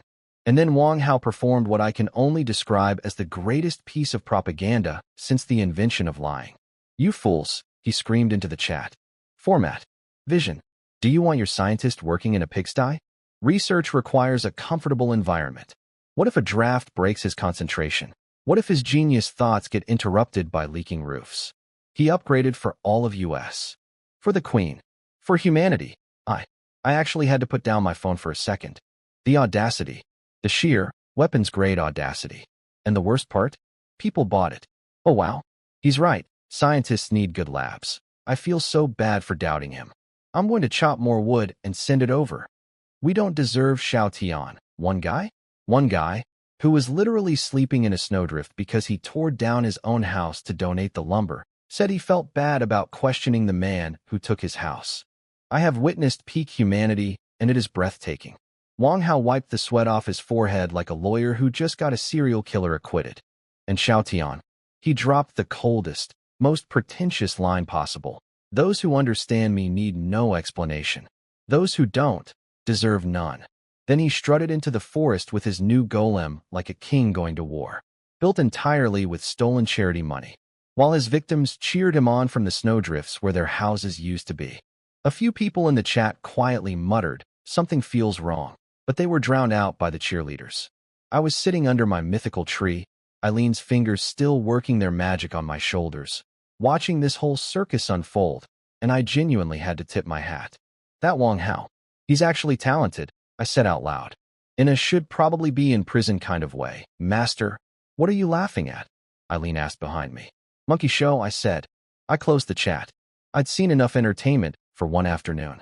But the day was still young. Sun was up. My stats were stacked. My team was rested.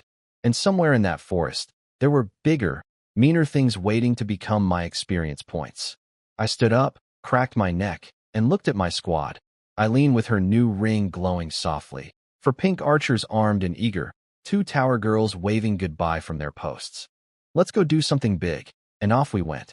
One farmer, one S-rank hero, and four tiny killing machines, marching into the dark forest while behind us, a mythical tree glowed with the power to save a queen, and a con artist rode a stolen robot into the woods pretending to be a hero. Same forest, very different energy. So while I was deep in the forest collecting XP like a vacuum cleaner, Xiao Tian was having his big comeback moment.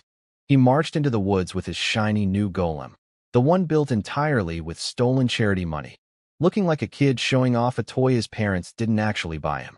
Found a level 3 elite wolf. For 150 HP, 40 attack. One tier above the elite I killed earlier. I'll give credit where it's due, the golem worked. The wolf couldn't scratch through 30 defense, while the golem was punching it for 62 damage a hit. 2 minutes later, dead wolf. Xiao Tian leveled up to level 2. He literally screamed in celebration for reaching level 2. On day 2, while I was already level 4 and climbing, the chat went wild because Xiao Tian finally appeared on the leaderboard at rank 89. 89 out of 100. One spot above people who hadn't left their shacks.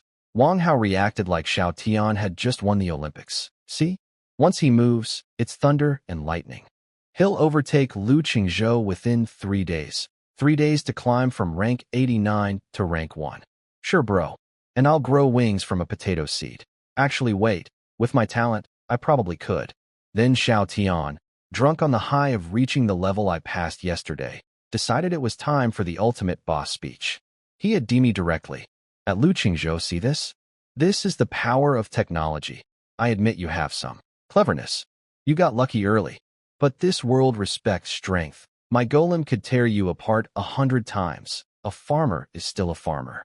Your vision and your ceiling are limited. Here's your chance. Hand over all your resources, become my subordinate, and I'll forgive everything. Otherwise, when protection period ends, my army flattens your pathetic shack. He actually demanded I surrender my entire fortune and become his lackey. The man is level 2. I'm level 4. I have an S-rank hero, 6 elf archers, 2 defense towers, a mythical tree, and enough pumpkin grenades to crater his entire zip code. And he wants me to kneel. The chat went nuclear. Wang Hao was practically writing poetry about Xiao Tian's dominance. Fans were screaming at me to apologize. Farmer is always a farmer. Kneel or die. Xiao Tian will crush you. Everyone held their breath waiting for my response. 1 minute. Nothing. 5 minutes. Nothing. 10 minutes. Absolute silence from me. Because I wasn't reading the chat. I was in the forest. Killing things. Getting stronger. Building an empire. I had literally zero idea this speech existed, and even if I did, I wouldn't care enough to type a single letter back. Xiao Tian delivered his whole dramatic villain monologue. To an empty room. Swung a haymaker at my reputation and hit nothing but air. The man gave the speech of his life, and the audience of one wasn't even in the theater. Wang Hao tried to spin it. He's silent because he's terrified. Xiao Tian's aura has paralyzed him. Yeah, that's definitely it. I'm totally trembling in fear of a level 2 guy with one robot, made from stolen bread money. Not, busy fighting level 4 elites with my personal army of magical elf girls. The scariest thing about Xiao Tian's grand speech wasn't the threats. It was that he genuinely believed his golem, with 400 HP and 35 attack, could threaten me. The guy who casually 3-shot a 300 HP elite with vegetable grenades and now commands an S-rank hero with 500 HP and a moon laser. His golem wouldn't survive the walk to my front door. My tower girls would turn it into scrap metal before it got within 50 meters. But sure, I'm the one who should be scared. The god farmer doesn't respond to ants. He steps over them. While I was busy actually getting stronger, the Xiao Tian show entered its funniest episode yet. So he killed a level 3 elite wolf with his charity-funded golem and posted screenshots of his loot, a nice claw weapon and a chest armor blueprint. The chat lost its mind. Xiao Tian is back? The king returns. You'd think the man cured cancer instead of reaching level 2 on day 2. Then the comedy really started. Remember how he promised to share loot with everyone who donated? Some poor guy named Zhang who gave away 200 units of his resources for research, politely asked if he could maybe possibly please have the claw weapon. Super humble about it. Practically bowing through the screen. Xiao Tian's response. 6 words. Are you telling me what to do? The temperature in the chat dropped to absolute zero. Even colder than last night's blizzard. Zhang tried to explain. But you said you'd share with supporters. Xiao Tian cut him off. Brother? I don't have brothers like you. Real brothers sacrifice for the greater good and don't ask for scraps. He literally told the man who gave him everything. You don't deserve to be my friend because you expected me to keep my promise. The audacity. This man took people's last resources, built himself a luxury cabin, ate their donated food, constructed a personal war machine, and when one guy asked for one item back, he called him selfish. Wang Hao galloped in like the world's most reliable clown. How dare you ask for something back? We donated out of love. You're selfish for expecting anything. The mob piled on. The guy who gave away his life savings became the villain. People were screaming, kick him out of the village. But I noticed something beautiful happening in the background. A few quiet voices, almost whispers. Wait. He promised. And now he won't. Did we get scammed? The cracks were forming. Slowly. Deliciously. But I didn't have time for soap operas. I was in the forest with my squad, and we were cleaning house. Eileen was my walking radar. 3 wolves, left, dead. 5 goblin scouts, right, dead. 4 pink archers would fire simultaneously. 4 headshots, for bodies dropping. Then Eileen would pick off the survivor with a moon arrow before it could blink. We were moving through this forest like a lawn mower through grass. I literally just walked behind them picking up loot like a guy collecting cans at a park. Didn't even draw my weapon. My girls handled everything. Then Eileen stopped. Her face went serious. Master. 1,000 meters ahead. Something in that valley. Much stronger than the elite bear. We crept to a hilltop and looked down. Sweet. Mother. Of. God. A wild boar the size of a house was sleeping in the valley. 4 meters tall. 8 meters long. Covered in rock-hard black fur. 2 tusks like curved swords, each 2 meters long. This thing made the elite wolf look like a puppy. Raging Tusk Boar King. Boss. Level 5. 1,500 HP, 50 attack, 45 defense. A boss monster. Not an elite, a full-blown boss. The kind of thing that would need an entire raid party in any normal game. Eileen immediately jumped in front of me. Master, it's too dangerous. We should retreat. Her face was genuinely worried. Cute, but unnecessary. Because I was already smiling. Retreat? I said, patting her silver hair. Why would I retreat from free food? I gave orders. 4 pink archers. Target the back leg joints. Eileen, aim for the eyes. Distract, disable, destroy. And me? I said, reaching into my backpack. I pulled out a tiny black pumpkin covered in lava cracks and wreathed in dark red flames. The air around it practically screamed, extinction event, hellfire exploding pumpkin. 300 points of pure, concentrated, goodbye. Eileen saw it, and her worried expression slowly transformed into something else entirely. Was that a smirk? The god farmer doesn't run from bosses. The god farmer brings produce. I looked at the sleeping boar the size of a small building and did what any rational person would do. I threw a pumpkin at its face. Hey piggy, wake up. You've got a delivery. The hellfire pumpkin sailed through the air in a beautiful dark red arc, landed directly on the boar king's forehead, and boom. Hell opened up. Dark red flames erupted like a volcano having a bad day. The entire valley turned into a barbecue pit. The boar was completely swallowed by fire. -300. Then the burn ticks started rolling. -10, -10, -10, -10, -10. The boar's 1,500 HP bar lost a quarter in one hit. My nuclear pumpkin did not disappoint.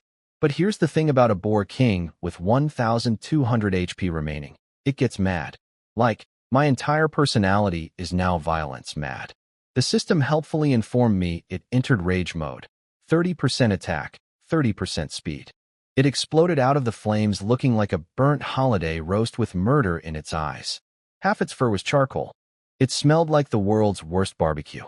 And it was charging straight at me like a freight train on steroids. Now, I shouted. My girls opened fire. 4 arrows hit its legs. Eileen launched a moon arrow at its eye. The damage numbers popped up. -1, -2, -1, -1, 1 damage. My archers were basically throwing confetti at a tank. Even Eileen's moon arrow, the attack that one-shots wolves, did a measly 16 points. This thing's 45 defense was basically invincible armor. Well, I said, watching a 4-meter pig missile headed right for us. That's not ideal. I slammed a crystal pumpkin on the ground. The blue shield wall shot up just in time. The boar smashed into it with the force of a small earthquake. The crystal wall shattered, but it bought us a couple seconds. Run. I grabbed Eileen and we booked it.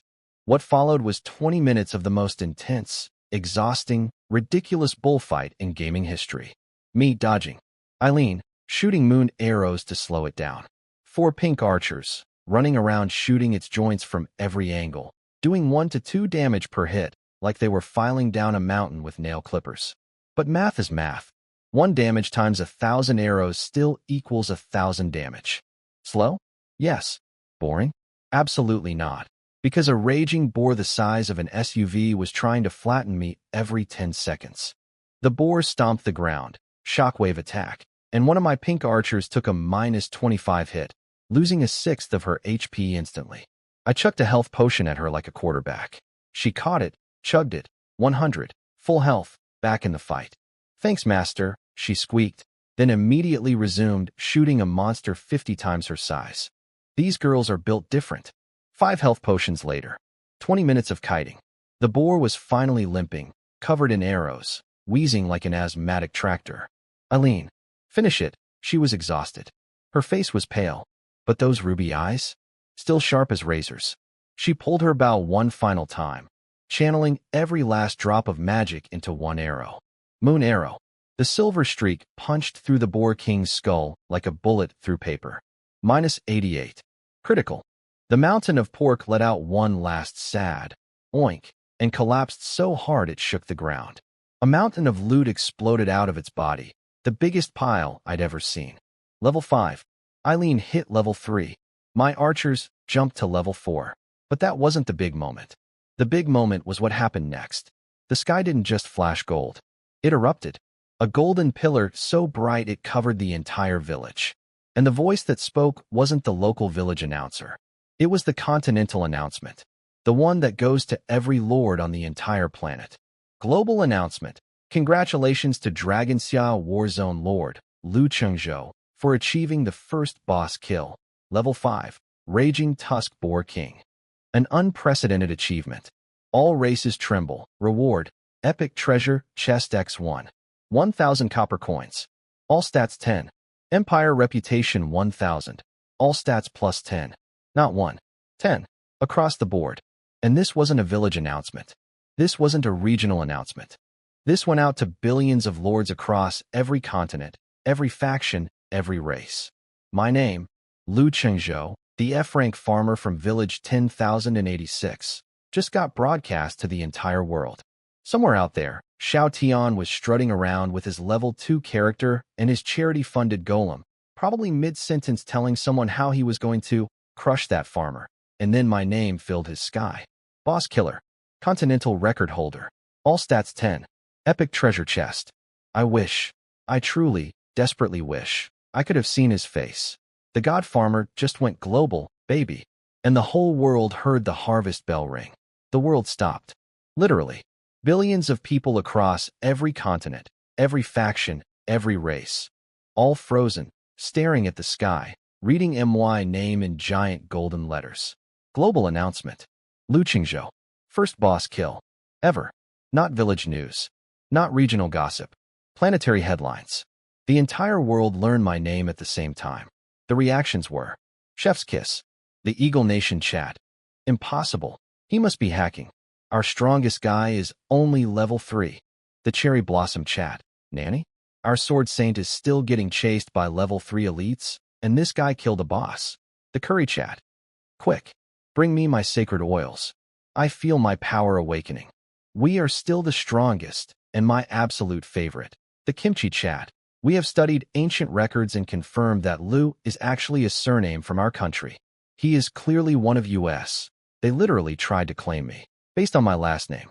Peak comedy. No notes. Back in my village, the chat went from dead silent to nuclear meltdown.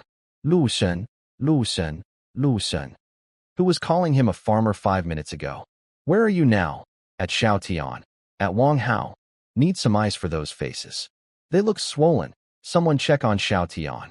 He was just bragging about his level 2 achievement. And Xiao Tian? Oh, beautiful, beautiful Xiao Tian. This man had just finished his heroic 3-level elite kill, just posted his big villain speech threatening to destroy me, just declared himself the true king of the village.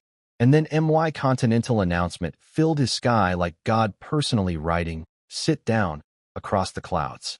From what I heard later, he literally coughed up blood. Not metaphorically. Actual blood left his actual mouth. His mental state shattered like a glass window hit by a bowling ball. Wang Hao, ever faithful, ever delusional, sent him a desperate lifeline. He definitely found a nearly dead boss and stole the kill. There's no way a farmer could do this legitimately. And Xiao Tian grabbed that excuse like a drowning man grabs a pool noodle. Yes, he's a fraud. He got lucky. My golems are the real power. I'll build 3rd tier. 4th tier. I'll crush him. The man was literally hallucinating a comeback while standing in a forest with blood on his chin. Beautiful. But I didn't know about any of this.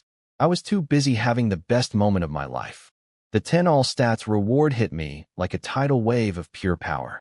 Every bone, every muscle, every brain cell got turbocharged simultaneously. I almost moaned, it felt so good. I checked my stats and my eyes nearly fell out. Level 5. Strength, 35. Agility, 27. Constitution, 28. Spirit, 32. Charisma, 30. 35 strength. I could probably punch through a castle wall. And charisma, 30? I'm not just attractive anymore. I'm a walking gravitational field for eyeballs. My girls mobbed me. Eileen was looking at me with actual stars in her eyes. Her cool composure completely gone. The pink archers literally hung off me like Christmas ornaments, squealing, "Master is the best." The boss loot was insane. Tusks for weapons, thick hide for armor, a ring blueprint, a skill book for war stomp, AoE damage that hits everything within 5 meters and slows them, and a territory upgrade. Scroll that instantly bumped my land to level 2, doubling its size and unlocking a warehouse and barracks. I learned the stomp, used the scroll, and watched my territory expand in real time. More space, more buildings, more everything. And then, the grand finale, the epic treasure chest. Purple gold metal covered in glowing runes. The kind of box that makes angels sing when you open it. I cracked it open. Purple light exploded upward. 3 items floated in the air, radiating, "I am about to change your entire life," energy. I looked at them, smiled so wide my face hurt, packed up my loot, gathered my elf squad, and marched home through the darkening forest, whistling the whole way. Day 2. Global record holder. Level 5. Stats of a demigod. A mythical tree. An S-rank hero. An elf army. A territory upgrade. And 3 mystery items from an epic chest burning a hole in my backpack. The god farmer went global today. And tomorrow? Tomorrow's going to be even better. I got home after dark and my 2 tower girls greeted me like a golden retriever greeting its owner. Little pink heads popping out, arms waving, screaming, "Master's home." I swear, no matter how brutal the day was, coming home to this never gets old. Time to open my epic chest loot. 3 items, each one more ridiculous than the last. Item 1, Moonwell Blueprint. A rare-grade magical building that gives all friendly units 5% to every stat just by existing. Plus, it produces a mana recovery potion every 24 hours that has a small chance to permanently boost your spirit. Oh, and it gives extra benefits to elf units specifically. It's like the universe saw my elf army and said, "Here, have a performance bonus for the whole squad. Cost to build? 1,000 of each resource plus 1,000 coins. Expensive, but absolutely worth it." Item 2, Wind's Whisper Longbow. Epic grade. 80 attack, 10 agility, faster shooting speed, arrows that can ignore enemy defense. And the equipment requirement? Elf hero unit. I slowly turned my head toward Eileen. "This is yours." Her eyes went wide. Her mouth opened. Her hands trembled. "Master, it's too precious. Take." The bow. She hugged it like a teddy bear. The coldest, most composed warrior in my army was clutching a weapon to her chest like a child on Christmas morning. My heart grew 3 sizes. Item 3, Unit Promotion Scroll. Upgrades 1 soldier past their racial limits. Better stats, possible new skills. I waved it at my 6 pink archers. "Who wants to evolve?" 6 tiny hands shot into the air simultaneously. Me? Me. Pick me. They were practically climbing over each other, puffing out their chests as high as they could, trying to look as promotable as possible. I picked the one who raised her hand first. Also the one who was, let's say, trying the hardest to present her qualifications. Golden light engulfed her. And then, she grew. Not just stats, physically. She went from waist-height lowly to a 5'3" gorgeous teenager. Her pink hair got longer and silkier. Her baby-cheeked face sharpened into something elegant and beautiful. Her body developed significantly. She went from adorable daughter to dangerous young woman in about 5 seconds. Elite pink-haired elf archer. 350 HP. 45 attack. New skill, double shot. She knelt before me, looking up with eyes that were the same, but somehow completely different. Thank you, Master, for this rebirth. The other 5 archers stared at their transformed sister with the kind of jealousy that could fuel a reality TV show. Their little faces screamed, I want to be tall too. Sorry, girls. 1 scroll. Maybe next time. Now, building time. My territory was level 2 now, which unlocked a warehouse and barracks. Both useful, both important. But I only had eyes for the Moonwell. That 5% global stat buff would make my entire army stronger permanently. Problem: it cost 1,000 of everything, and I was sitting at around 950 wood, 920 stone, 960 iron. So close, just a little short. I needed maybe 50 to 80 more of each resource. I could go chop trees and mine rocks like a peasant. Or, my eyes drifted to the storage cabinet. Inside, all those random goodies from the mystery seeds. Glowing moss, night vision fruit, confusion pollen.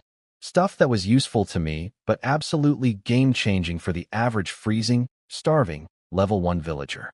A slow, evil, beautiful grin spread across my face. Time to open the shop again. The God Farmer doesn't chop wood. The God Farmer sells magic produce to desperate people at premium prices. Capitalism never felt so warm and fuzzy. I opened my shop for business and watched the village lose its collective mind. Again, listed 2 items. Night vision fruit, see in the dark for 6 hours, and confusion pollen. Throw it at monsters, and they start fighting each other. Priced at 100 resources each because I know my worth. The chat exploded. What are these godly items? Then they saw the price tags, and the screaming started. Too expensive. I donated everything to Xiao Tian. I regret my life. Choices. Then a guy named Lin Feng, ranked 3rd on the leaderboard, bought the pollen and immediately posted a review. I was getting destroyed by 2 elite wolves. Through the pollen, they started mauling each other. I killed both. I'm level 3 now. Worth every resource. 3 seconds later, everything sold out. My inventory was empty. Resources poured in like rain. Wang Hao tried his usual routine. These are trash compared to Xiao Tian's golem, and got absolutely demolished in the comments. Your golem can't help me fight. Lu Qingzhou's items save lives. At Wang Hao, are you Xiao Tian's pet dog? Stop barking. Beautiful. Simply beautiful. With my freshly stacked resources, I did what I came here to do. Build. Moonwell. Moonlight fell from the actual sky. Materials dissolved into pure energy. And in the center of my territory, a magical well made of moonstone and ancient elf wood materialized, filled with crystal-clear water covered in silver mist. The moment it finished, a wave of energy swept across my entire territory. Everyone felt it. My elf girls started literally glowing, their skin shimmering with soft moonlight. One of them closed her eyes and whispered, "So? Comfy," in the tiniest voice imaginable. Then I built a warehouse and a barracks. Sent my 2 tower guard archers to train in the barracks. 10 XP per hour, passive leveling while they sleep. Efficiency, baby. Oh, and about those epic chest items I haven't mentioned yet. The Wind's Whisper Longbow, epic grade, 80 attack, 10 agility, faster shooting, arrows that ignore defense, went straight to Eileen. She tried to refuse it because it was too precious. I basically had to shove it into her hands. She hugged it like it was her firstborn child. The Ice Queen was melting. The unit promotion scroll let me upgrade 1 archer. I picked one of the pink girls and golden light swallowed her whole. When it faded, she wasn't a lowly anymore. She'd grown into a 5'3" teenager. Longer hair, sharper features, developed. Everything. Her stats doubled. New skill, double shot. She knelt before me looking like a completely different person. Thank you, Master, for this rebirth. The other 5 archers stared at her with raw, undiluted jealousy. 5 pairs of eyes screaming, why not me? Sorry, ladies. 1 scroll, 1 upgrade. First come, first served. That night, the moon well and the full moon above it bathed my territory in silver light. The 4 little archers fell asleep in my spirit field again. They preferred sleeping among the magic plants over sleeping indoors because the plant energy feels nice. Elf things, I guess. I tucked them in metaphorically and headed to my cabin with Eileen. Day 3. Morning. I was lounging in my chair outside, Eileen massaging my shoulders. This was becoming a daily ritual, and I was not complaining. Watching my elf girls splash each other with moonwell water. 6 girls, 5 little, 1 newly tall, giggling, barefoot, playing in magical water under the morning sun. I sipped the morning air, felt Eileen's cool fingers working my muscles, heard the laughter of my little army, and thought, I am literally living better than royalty right now. Then the sky cracked open. Golden screen. Global broadcast. Queen time again. Day 3. And I was sitting on a throne of victories with a shoulder massage, a mythical tree, a moon well, an S-rank hero with an epic bow, a newly evolved elite archer, and the #1 ranking on the entire continent. Not bad for a farmer with the worst talent in history. The sky screen lit up again. Queen broadcast, round 3. She looked terrible. And by terrible, I mean devastatingly beautiful, but clearly dying. The curse had spread further. Those black tendrils had crawled up her legs now, making it look like she was wearing some kind of evil enchanted stockings. Her face was white as paper, eyes watering, biting her lip, barely holding it together. The chat's reaction was exactly what you'd expect from billions of men watching a gorgeous woman suffer on live television. My wife. What happened to my wife? Those black marks look like stockings, heavy breathing, disgusting. You should be angry, not excited. More heavy breathing, curse progress. 10%. Timer, 29 days. Getting worse. Eileen watched from behind me, her voice soft. Master, the queen looks so pitiful. I glanced at my storage cabinet where a certain life-sacred fruit was sitting quietly. The fruit that could literally slow this curse. I smiled. Don't worry. She'll be fine. Then the system dropped something way more interesting. Special event. A goblin merchant has spawned somewhere in the forest. Rare blueprints. Mysterious items. Special materials. He leaves in 5 hours. Find him. The village went from Save the Queen mode to Treasure Hunt mode so fast it gave everyone whiplash. People were literally falling out of their shacks and sprinting into the forest. Rare blueprints. I'm gonna be rich. Forget the queen for now. Find the goblin. My E-rank tracker talent is finally useful. This is my moment. And then, oh, you knew this was coming. Xiao Tian saw his chance. This man woke up, heard, rare blueprints, and his scammer brain went into overdrive. If he could get a high-tier alchemy blueprint from this goblin, he could build stronger golems. 3rd tier, 4th tier, then he could finally crush me. At least, that's what the hamster wheel in his head was spinning. But he knew he couldn't find the goblin alone. So what did he do? He pulled the exact same con. Again, for the 3rd time. At everyone. The goblin merchant's items could be the key to curing the queen. We must find him together. Form a search party around MY leadership. All rewards go to Queen Research. I'll share everything. This was the same man who used donation money to build himself a house. The same man who ate donated bread while people slept in snow. The same man who told a donor, I don't have brothers like you, when asked to share one item. And people still fell for it. 500 people showed up at his doorstep. 500. A literal army of scam victims, volunteering to be scammed again, chanting, for the queen, while their leader calculated which blueprints he was going to steal. Wang Hao was practically levitating with excitement. This is the power of unity. Let that selfish farmer try to compete with 500 of us. Xiao Tian stood on his porch like a discount Napoleon, looked at his army of useful idiots, and shouted, for the queen. For glory. Move out. For the queen. 500 voices screamed back. And off they went. A massive, disorganized mob crashing through the forest like a herd of blind elephants. While their commander sat comfortably in the center, waiting for someone else to find the goblin so he could swoop in and take everything. His actual plan? Use 500 people as free scouts. The second anyone spots the goblin, he rushes there first with his golem and claims everything. For the queen's research, of course. Definitely not for building war machines to attack me. Absolutely not. How dare you even suggest it? Meanwhile, I was sitting in my chair, getting a shoulder massage from Eileen, watching elf girls splash in my moon well, with a mythical tree growing legendary fruits behind me, and enough firepower in my backpack to level a small city. Did I rush out to find the goblin? Did I panic?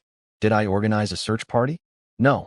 I took another bite of magical wheat and enjoyed the morning sun. Because the god farmer doesn't chase goblins. Goblins come to him. I was sitting in my chair, watching 500 people stampede into the forest like Black Friday shoppers chasing a TV deal, and I'd already accepted I was going to miss this one.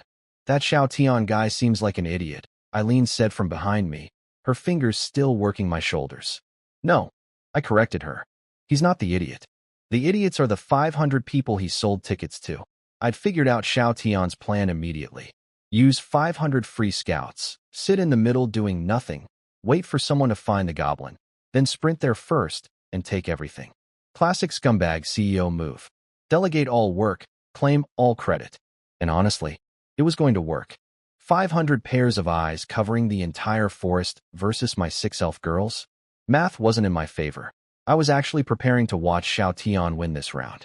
Should we go look too, Master? Eileen asked. Nah. Finding a random NPC in a forest this big in 5 hours? Needle in a haystack.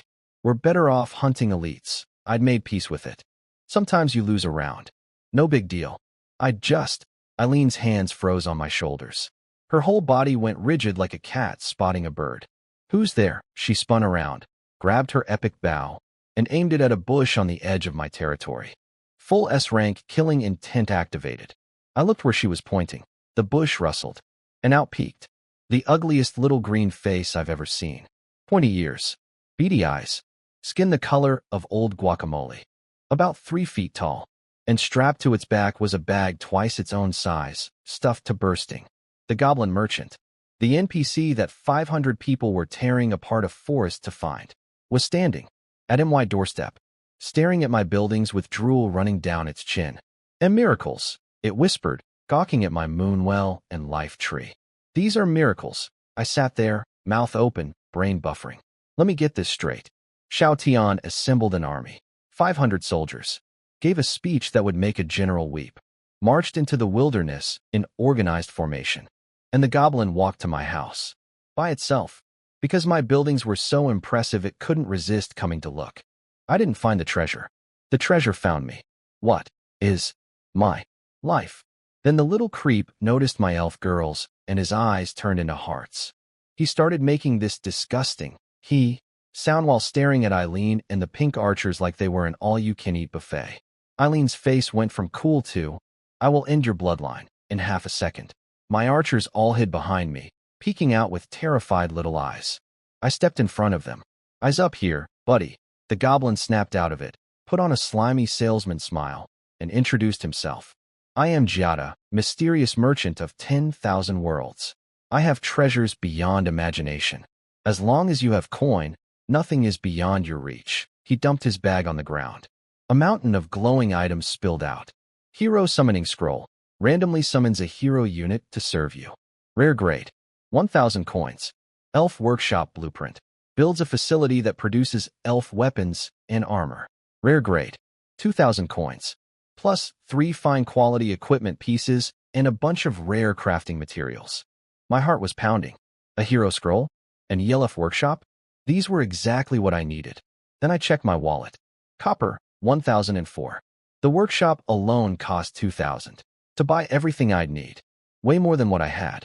See anything you like, great lord? The goblin asked, rubbing its grubby hands together. I want all of it, I said. His eyes lit up like slot machines. But I don't have enough coins. His face fell faster than Xiao Tian's reputation. Meanwhile, somewhere in a massive forest, 500 people were tripping over roots, arguing about directions, and fighting each other over who gets to report to Xiao Tian first. Looking for a goblin, who was currently standing in MY living room, trying to buy MY stuff. After walking here voluntarily because my base was too pretty to resist, The god farmer doesn't hunt for opportunities. Opportunities see his territory and think, I need to do business there. Now I just needed to figure out how to afford everything before this little green weirdo stopped staring at my elves long enough to leave. The goblin looked at me like I was crazy when I said I didn't have enough coins. No credit, no exceptions, it squeaked.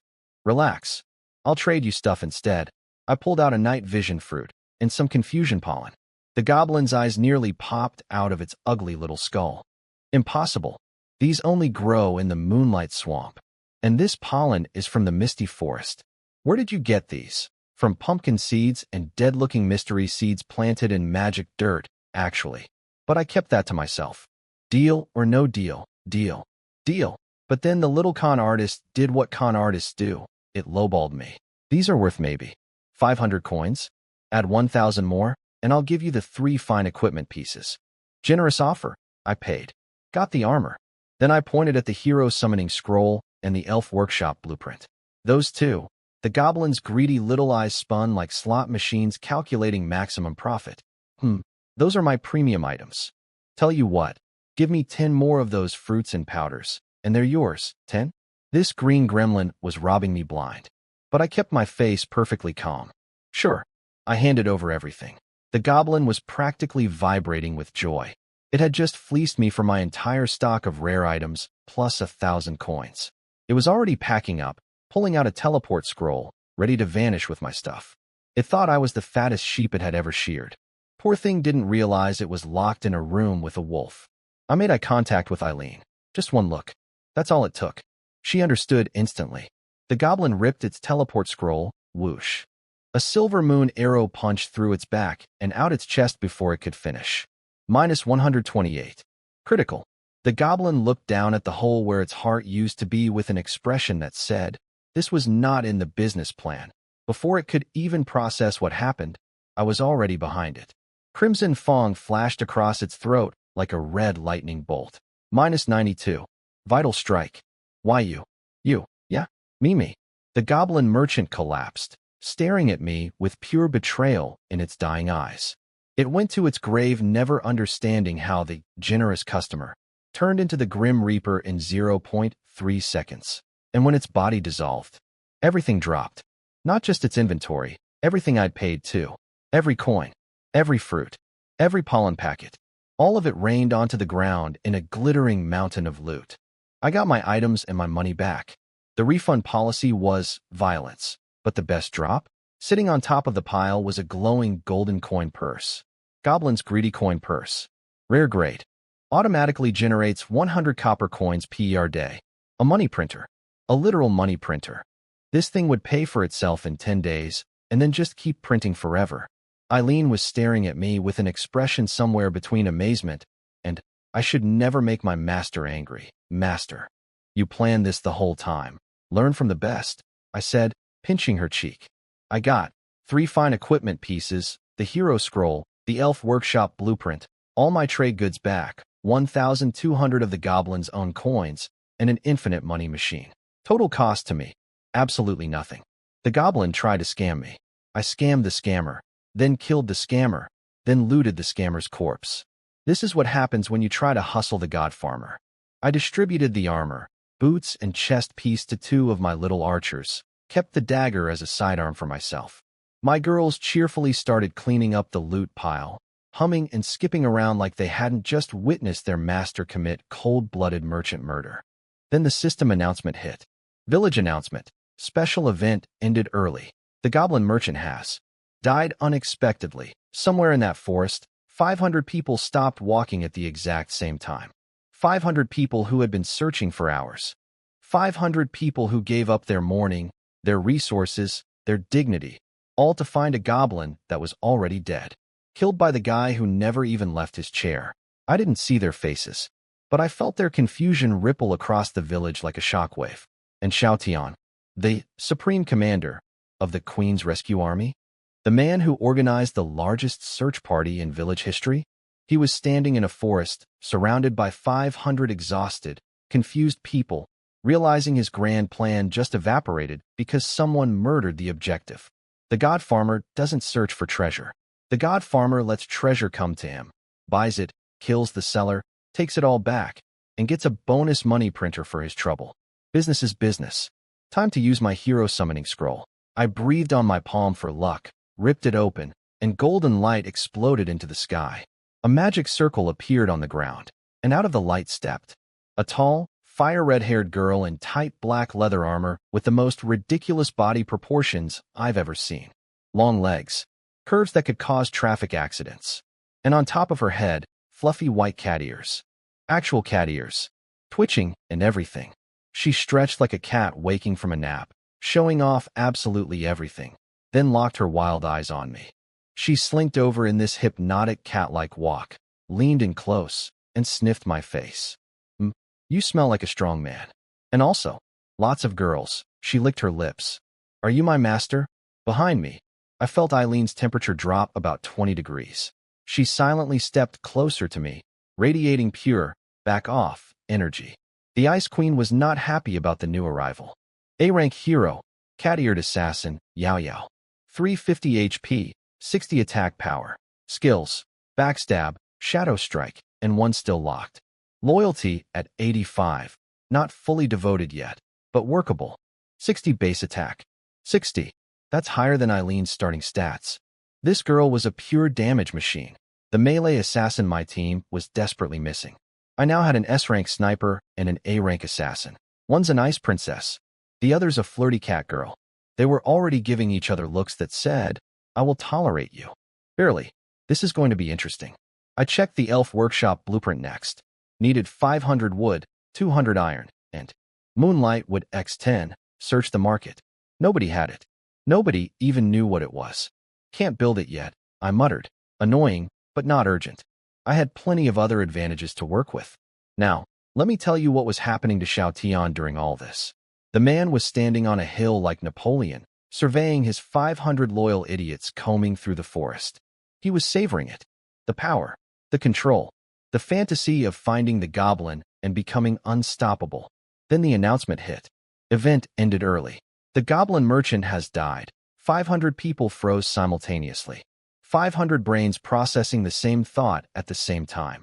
We searched for hours, and the goblin was already dead. Then the question started. Who killed it? We didn't even find it. I skipped breakfast for this. At Xiaotian, you said you'd lead us to glory. Where's the glory? 500 people, and we found nothing. Are we the rescue army or the funeral procession?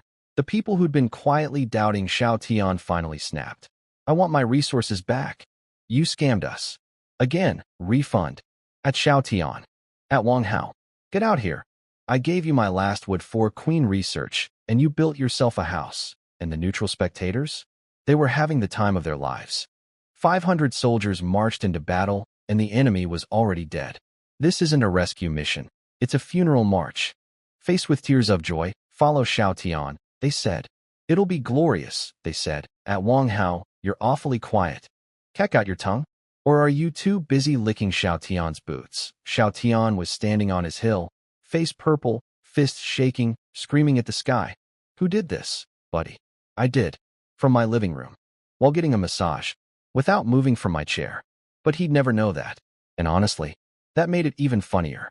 That night, I lay in my upgraded cabin, moonlight streaming through the window, thinking about my day. Killed a goblin merchant. Got all my money back, plus extra.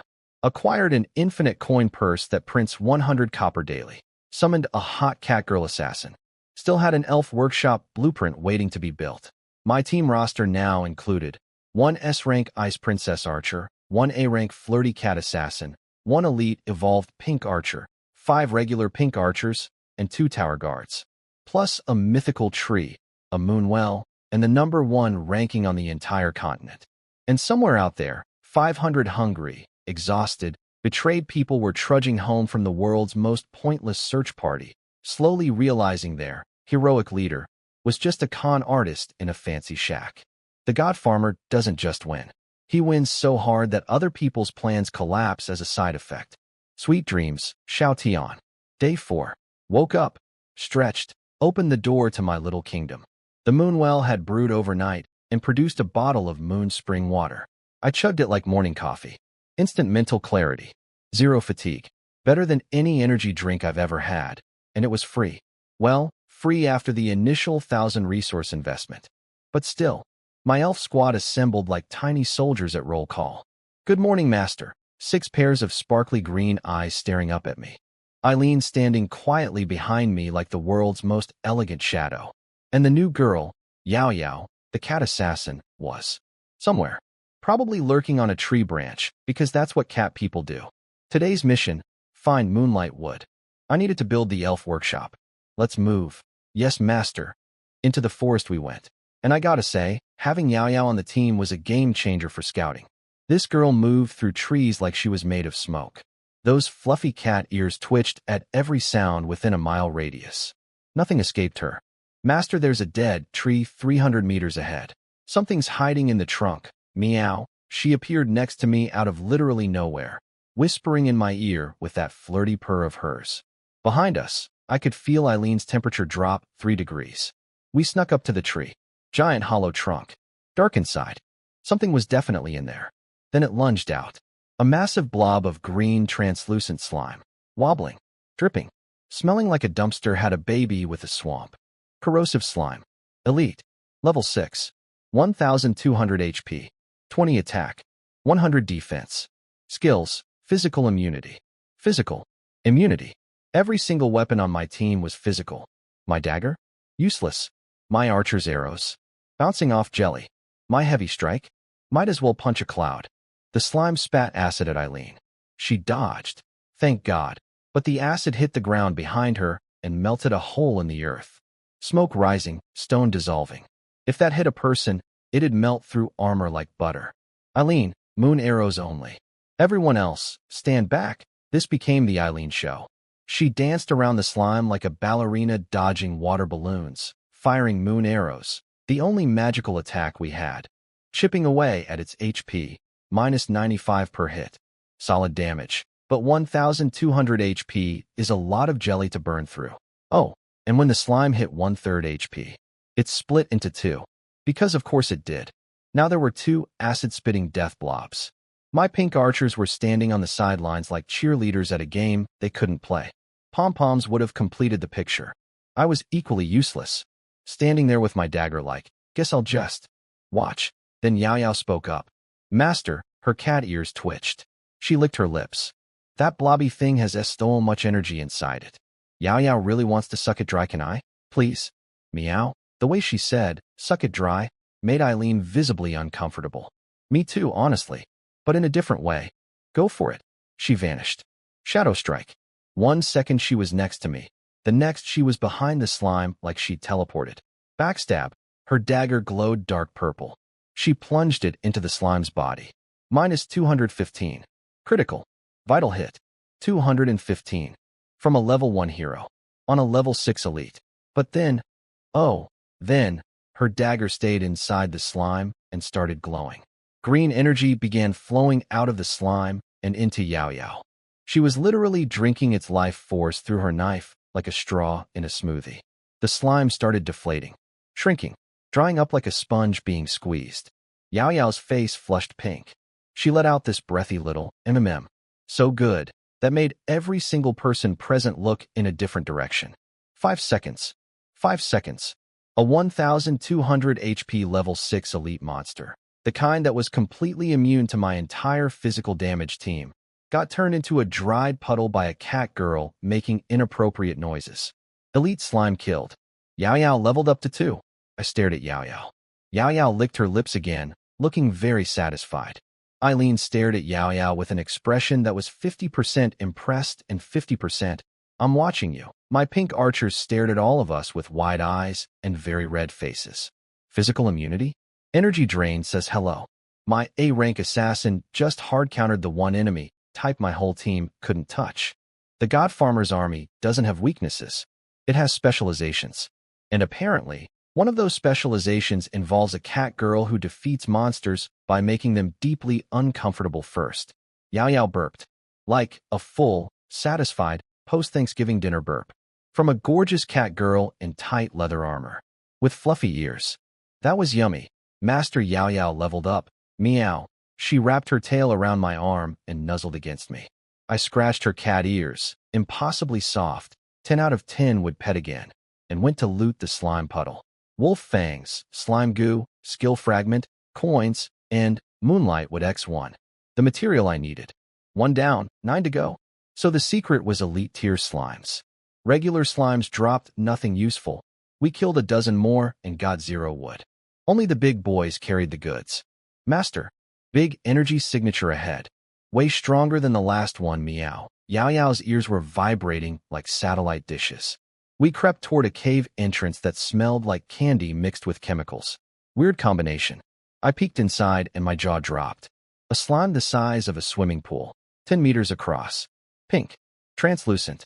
Shaped like the world's most disturbing jello mold. Little pink heart-shaped bubbles floated around it like the world's worst Valentine's Day decoration. Charming slime queen. Boss. Level 7. 3000 HP, 30 attack, 150 defense. Physical immunity. Self-regeneration. 3000 HP, 150 defense. Heals itself. And physical immunity. This thing wasn't a monster. It was a fortress made of sentient dessert. Even Yao Yao's cocky attitude faltered. Master. This one might be tricky, meow, you think? The slime queen noticed us and immediately attacked. Launched a giant pink heart-shaped blob right at my face. Because apparently even slime monsters in this world are thirsty. Eileen dove in front of me like a silver bullet. Moon arrow shattered the heart midair. My hero. Literally. Then the boss got angry and dropped pink slime cages everywhere, cutting off all our escape routes. We were boxed in. Eileen. Yao Yao, you're on offense. Everyone else, don't touch it. Both girls attacked simultaneously. Eileen's moon arrow, -85. Yao Yao's backstab critical, -188. Combined total, 273. Sounds great, right? The slime queen had 3000 HP. We barely scratched it. Then it glowed green. Self-regeneration, 150 HP. It healed back half of what we just did. In one tick. Are you kidding me? We were dealing maybe 120 net damage per round after its healing. At that rate, this fight would take approximately forever. Yao Yao tried to rush in for her energy drain move, the one that deleted the last slime in 5 seconds. Smart plan. Except the slime queen was also smart. The second Yao Yao got close, a pink cage snapped around her like a bear trap. She was stuck, pinned, wrapped in pink goo like a present nobody asked for. MMPH. Master. It's sticky. It's so sticky. Help. Meow. My A-rank assassin, the girl who just soloed a level 6 elite, was trapped in a pink jello prison making distressed cat noises. This boss was no joke, but I'd been watching, analyzing, and I saw it. Deep inside the slime's massive body, barely visible, was a small glowing pink core. The heart of the operation. The weak point. Eileen. Center mass. The core, she saw it. Drew her epic bow. Poured every drop of mana she had into one arrow. Moon arrow, maximum power. The silver streak lanced through the slime's body like a laser through gelatin, punching directly into the core. -455. Critical. Vital hit. 455 damage. In one shot. The slime queen screamed, or whatever the slime equivalent of screaming is, its entire body shuddering like a building during an earthquake. That's how you fight a regenerating tank. You don't chip away at the walls. You snipe the reactor core. Eileen stood there, bow still raised, silver hair flowing, moonlight reflecting off her ruby eyes, looking like the cover of a fantasy novel. And somewhere inside a pink cage, Yao Yao was still yelling, "Get me out, get me out, get me out, meow." The God Farmers team. One girl who shoots. Like a goddess. One girl who's currently a cat-shaped prisoner of war, and 4 tiny cheerleaders watching from the sidelines going, "You can do it, sisters. We're a mess. But we're a winning mess." And this slime queen was about to learn that the hard way. After Eileen's core shot, I saw my window, pulled out my last 2 exploding pumpkins, and chucked them at the stunned slime queen. The pumpkins are technically physical, but the fire they produce? Magical, baby. -100. -100. Between Eileen sniping the core and me throwing exploding vegetables, the slime queen's HP was finally dropping faster than it could regenerate. 10 minutes of absolute chaos later, dodging acid, saving Yao Yao from her pink goo prison, and firing everything we had. The giant pink jello monster let out one final pathetic splorch and exploded into a million sparkly pink particles. It was honestly kind of pretty. Like the world's grossest fireworks show. Level 6. Eileen hit 4. Yao Yao hit 3. My elite archer hit 5. Everyone leveled up simultaneously like a team graduating together. We literally glowed gold at the same time. Beautiful. The loot pile was massive. And right there on top, glinting like they were waving at me, Moonlight would X8. 8 in one drop. Added to my 1 from earlier, that's 9. Just one more, and I could build the elf workshop. Also got a charming core, rare crafting material, a fine quality mage robe, and a skill book. I sold the robe on the market for 500 coins because I'm a businessman first and a hero second. The skill book? Charm, aura, passive. My charisma now produces an actual attraction effect on the opposite gender. My charisma was already at 30. Now I'm basically a walking magnet. I didn't ask to be this irresistible, but here we are. The village announcement went out, and the chat did its usual thing. 7-level boss? Again, this man kills bosses like other people kill mosquitoes. At Xiaotian. At Wang Hao, your farmer with no vision just killed another boss. Comments? Xiaotian's too busy converting donations into personal property. Leave him alone. I ignored all of it. Then my private messages pinged. Suing. You killed the goblin merchant. Not a question. A statement. This woman just knew. What makes you say that? I replied, playing dumb. Only you have those rare items. Only you have the strength to kill him. Damn. She was too smart for games. I respected that. I need 2 speed-boosting items to fight a level 5 boss, she continued. I'll trade you this. She sent a screenshot. My heart rate doubled. Branch of the ancient elf tree. Fine quality. The description said, contains the most fundamental life force of the elf race. Perhaps it can be. Planted. A fine quality seed. The same tier as the life tree seed that grew my mythical tree. The one that took 2 hours to mature because it was too powerful for instant growth. Whatever this branch would become in my spirit field, I couldn't even imagine. I traded her 2 wind fruits, permanent 2 agility each, without blinking. She went silent for 30 seconds. Probably staring at her screen, realizing I just casually handed over permanent stat boosts like they were candy. Deal. Trade complete. I looked at the glowing branch in my backpack, practically vibrating with ancient elf energy, and my grin could have lit up the entire cave. Master, are we going home? Eileen asked. Nope. Still need 1 more moonlight wood. I stared into the deeper darkness of the cave system. More slimes down there. More elites. More loot. We're clearing this whole dungeon. Every last drop of pink goo. The god farmer doesn't leave a dungeon half finished. He farms it until the dungeon itself files a complaint. 9 down. 1 to go. And in my backpack, a fine quality elf branch was waiting to become something absolutely world-breaking. Today is a good day to be a farmer. We pushed deeper into the cave.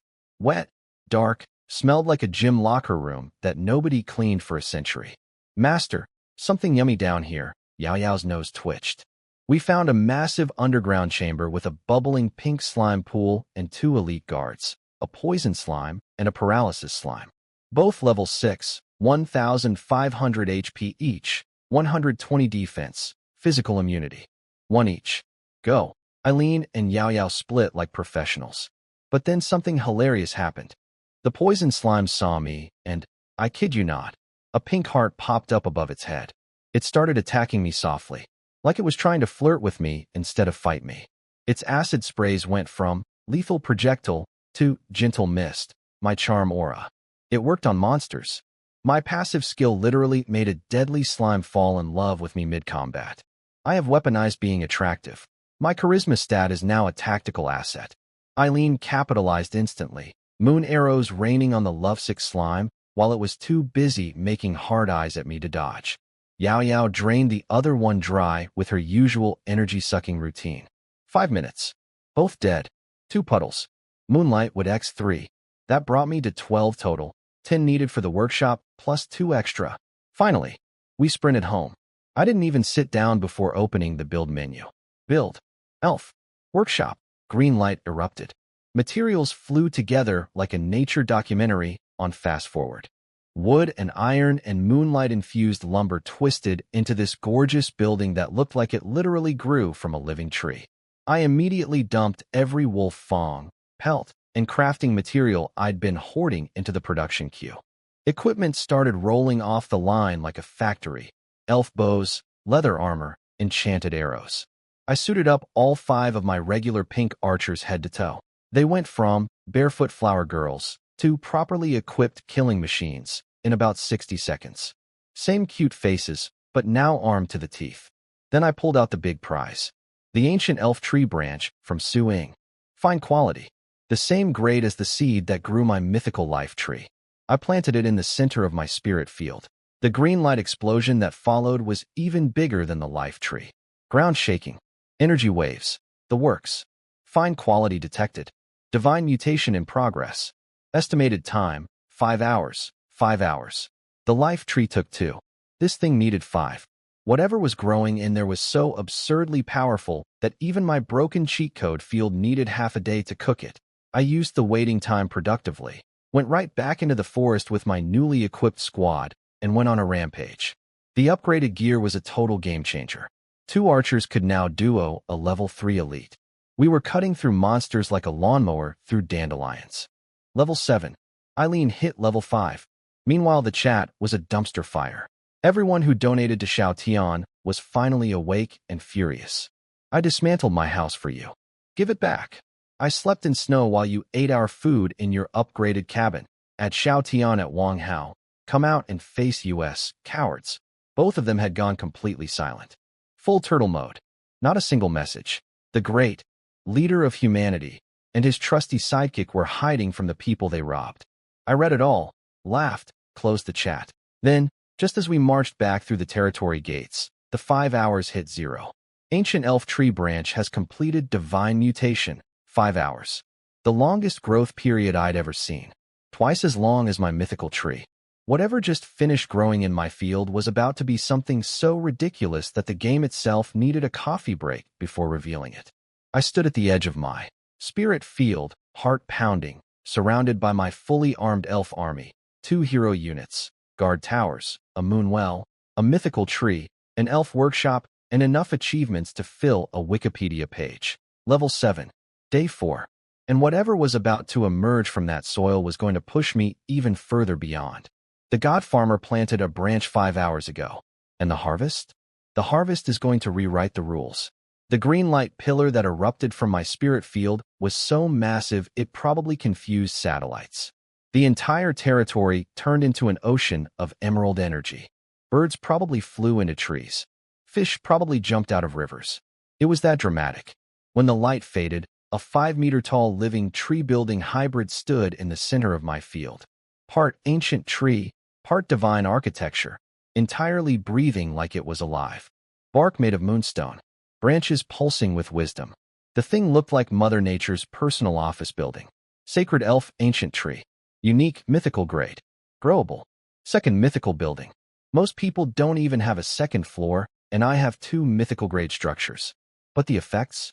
Oh, the effects. Effect 1. Elf Mother Nest. I can now recruit elf soldiers. Directly. From the tree. Like an ATM that dispenses warriors instead of cash. Effect 2. Life feedback. All plants in my territory grow faster and have higher mutation chances. My already broken farming just got more broken. Effect 3. Nature's protection. Every friendly unit gets 10% all stats. Stacks with my Munwell's 5%. My army was getting buffed just by existing in my territory. I opened the recruitment menu with trembling fingers. Elf Archer, 100 coins. Same tier as my pink girls. Moonlight Sentinel, 500 coins. Silver-haired melee assassin with a moonblade. Specializes in scouting and killing. I looked at my coin balance. Looked at the recruit button. Looked at the coin balance again. Then I smashed that button like it owed me money. 5 Moonlight Sentinels. Now, the tree blazed with green light. 5 cocoons of pure life energy formed on its branches, glowing and pulsing. Silhouettes took shape inside. Tall, athletic, dangerous. Everyone watched in stunned silence. Eileen. Yao Yao. All 6 pink archers. Nobody breathed. Crack. Crack. Crack. Crack. Crack. 5 cocoons shattered simultaneously. And stepping out were 5 absolutely stunning silver-haired elf women. Nearly 5 feet 7 inches, wearing fitted silver armor, each holding an elegant, curved moonblade. Same beautiful elven features, but their eyes were completely different from anyone I'd recruited before. No warmth. No curiosity. No playfulness. Just cold, absolute, machine-like killing intent. They dropped to one knee in perfect synchronization. Like robots. Like soldiers. Like the special forces of a fantasy world. Reporting for duty, master. Their voices hit in unison like a military drumbeat. These weren't cute farm girls. These were weapons shaped like women. Moonlight Sentinel. 400 HP. 55 attack. Skills. Moonblade Rush. Stealth. I now had archers, an assassin, a sniper hero, and a melee strike team. This was a real army. Eileen, these 5 are under your command. She knelt so fast I thought she'd crack the ground. I will die for you, master. Her face was red. She was excited. The Ice Queen was showing actual emotion, and it was adorable and terrifying. But my girls needed proper gear. The default silver armor was fine, but fine doesn't win wars. I marched straight to my elf workshop and opened the crafting menu. Moonshadow set, fine grade, armor, battle skirt, and boots. Cost per set. A pile of materials plus 100 coins. Times 5 sentinels equals 500 coins. Poison Moon Blade upgrade. 15 attack, adds poison effect. 50 coins each. Times 5 equals 250 coins. Total bill, 750 coins to fully outfit 5 soldiers. My wallet screamed. My brain said, do it, build everything. The workshop erupted in green light. Materials flew in, wolf pelts, boar hide, slime goo, iron, coins, and out came sets of gorgeous silver gleaming armor and wickedly sharp green glowing poison moon blades, rolling off the production line like luxury cars at a factory. Everyone, suit up. Yes, master. 5 silver-haired killing machines lined up, eyes gleaming with excitement. Probably the first emotion they'd shown, as I handed out their new gear. Let me do a head count of my current forces. 1 S-rank hero, Eileen, with an epic bow. 1 A-rank assassin, Yao Yao, who drains souls. 1 elite evolved pink archer. 5 regular pink archers, fully equipped. 5 moonlight sentinels, fully armed and armored. 2 tower guards. 2 barracks trainees. That's 16 combat units. A private army, recruited from seeds, flowers, and a magic tree. And this tree could make more. As long as I had coins, I could keep printing soldiers. The god farmer isn't just farming crops anymore. He's farming an empire. And the best part? Tomorrow morning, my goblin coin purse would print another 100 free coins. The life tree would drop another sacred fruit. The moonwell would brew another potion. My entire base was now a self-sustaining war economy that grew stronger every single day without me doing anything. I stood in the center of my territory, mythical tree glowing behind me, moonwell shimmering to my left, elf workshop humming to my right, ancient tree pulsing with life ahead of me, 16 warrior women standing at attention, and I felt something I'd never felt before. This wasn't a farm anymore. This was a kingdom, and I was its king. Day 4. Level 7. 2 mythical buildings. An army. A money printer. And Xiao Tian was somewhere hiding in his donated cabin, afraid to open the chat. The God Farmer has officially graduated. Welcome to the God Emperor arc. My sentinels suited up and looked like they walked off the cover of a fantasy military magazine. Tight black and silver armor, poison moon blades glowing green, silver hair flowing. They knelt in perfect sync and shouted, reporting, Master, like a drill sergeant's dream squad. Beautiful. Terrifying. Expensive. I checked my wallet. 12 copper coins. From over 2,000 to 12. I went from Jeff Bezos to broke college student in one shopping spree. Worth it? Absolutely. Night fell. The moon came out and my entire army got a bonus 5% stat buff, because even the celestial bodies were on my payroll now. Morning. Day 5. I opened my door feeling like a king and was immediately greeted by 13 pairs of sad, hungry eyes. Every single one of my elf girls was staring at me, hands on their stomachs, making the most pathetic faces imaginable. Even the deadly moonlight sentinels, literal killing machines, were standing there looking like abandoned kittens. Master, tummy hungry, 1 pink archer whimpered. Yao Yao's cat ears were drooping like wilted flowers. Energy. Depleted. Need food. Meow. Even Eileen was blushing and looking away, too embarrassed to admit she was starving. I'd been so busy recruiting soldiers and crafting weapons that I forgot to feed my army. I'm the world's worst employer. Congratulations on your new armor. Also, you're starving. I scraped together what little food was left, some wolf meat and wheat, and they attacked it like they hadn't eaten in a week. Watching 13 elegant elf warriors demolish a pile of roast meat like competitive eaters was something. Okay. Priority 1 today, food. We marched into the forest with my full army for the first time. 13 combat units plus me. The most overpowered grocery shopping trip in history. Yao Yao found a wolf den. 30 wolves, 5 elites. I looked at Eileen. She made one hand gesture. 5 moonlight sentinels vanished. Literally vanished. Stealth activated. They dissolved into the shadows like they were never there. 1 minute later, the wolf den erupted in howling chaos. By the time I casually strolled over with the rest of the team, 30 wolves were dead on the ground, and 5 sentinel girls were elegantly wiping their blades clean. Not a scratch, not a stain on their armor. 30 wolves in 60 seconds. Without me lifting a finger. Okay, I love you guys. We spent the entire morning steamrolling through the forest. Wolf packs? Deleted. Goblin tribes? Evaporated. Everything within 10 kilometers got turned into loot and experience points. We collected 80 pieces of wolf meat, tons of materials, 215 coins, and, critically, apple and tomato seeds. Real food seeds. My spirit field was about to become the world's most overpowered grocery store. But I noticed a problem. The experience gains were getting pathetic. Low-level monsters barely moved my XP bar anymore. My army was too strong for this area. Deeper, I said, staring into the misty, unknown depths of the forest. We need bigger prey. We pushed into uncharted territory. Eileen's radar pinged something weird. Not a monster, not a beast, just strange energy. We found a clearing full of crystal formations. And in the middle, munching on crystal rocks like popcorn, was a creature made entirely of transparent crystal. Shaped like an armored pangolin. The size of a water buffalo. Absolutely gorgeous. Also absolutely terrifying. Crystal pangolin beast. Special type. Level 8. 2,500 HP. 200 defense.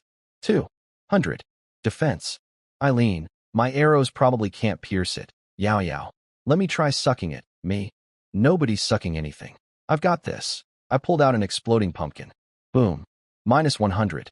The crystal beast roared and charged me like a glittering freight train. Aim for the belly. 3 pumpkins, 1 coordinated team assault on the soft underbelly, and a lot of running later. This crystal beauty shattered into a million sparkling pieces. Level 8 special monster down. But instead of the usual loot pile, only one thing dropped. A single crystal stone, glowing earthy yellow, pulsing like a heartbeat, floating in the air.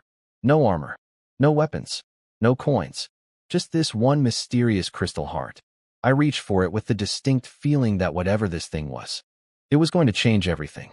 The God Farmer doesn't do regular loot drops. The God Farmer gets plot-relevant mysterious artifacts. Stay tuned. I grabbed the floating crystal heart. Earth's Heart, a special item that upgrades your territory core to level 3. I didn't even read the full description before screaming, home. Now, sprinted back to base. Slammed the crystal into my territory monument like I was plugging in a USB on the first try. The system asked for 1,000 basic resources. I had just enough. Boom. Earthquake. The entire territory started expanding outward like someone was inflating it with a bicycle pump. Fences pushed out. Grass spread. And my Hongmeng spirit field doubled in size. The soil got darker, richer, practically humming with power. Level 3 territory. Double the land. Double the farm. 10% more crop yield. I was standing in the middle of it all grinning like a lunatic. Master, our home got so big. One of my pink archers spread her arms wide and started spinning in circles on the new grass. The others joined in. Even the moonlight sentinels were looking around with what I think was excitement, though on their faces it just looked like slightly less intense murder. I grabbed my new fruit seeds and went to town. 13 seeds, one after another. Seed 1, blazing apple, a fire-red fruit that permanently adds 1 strength. Tossed it to a sentinel.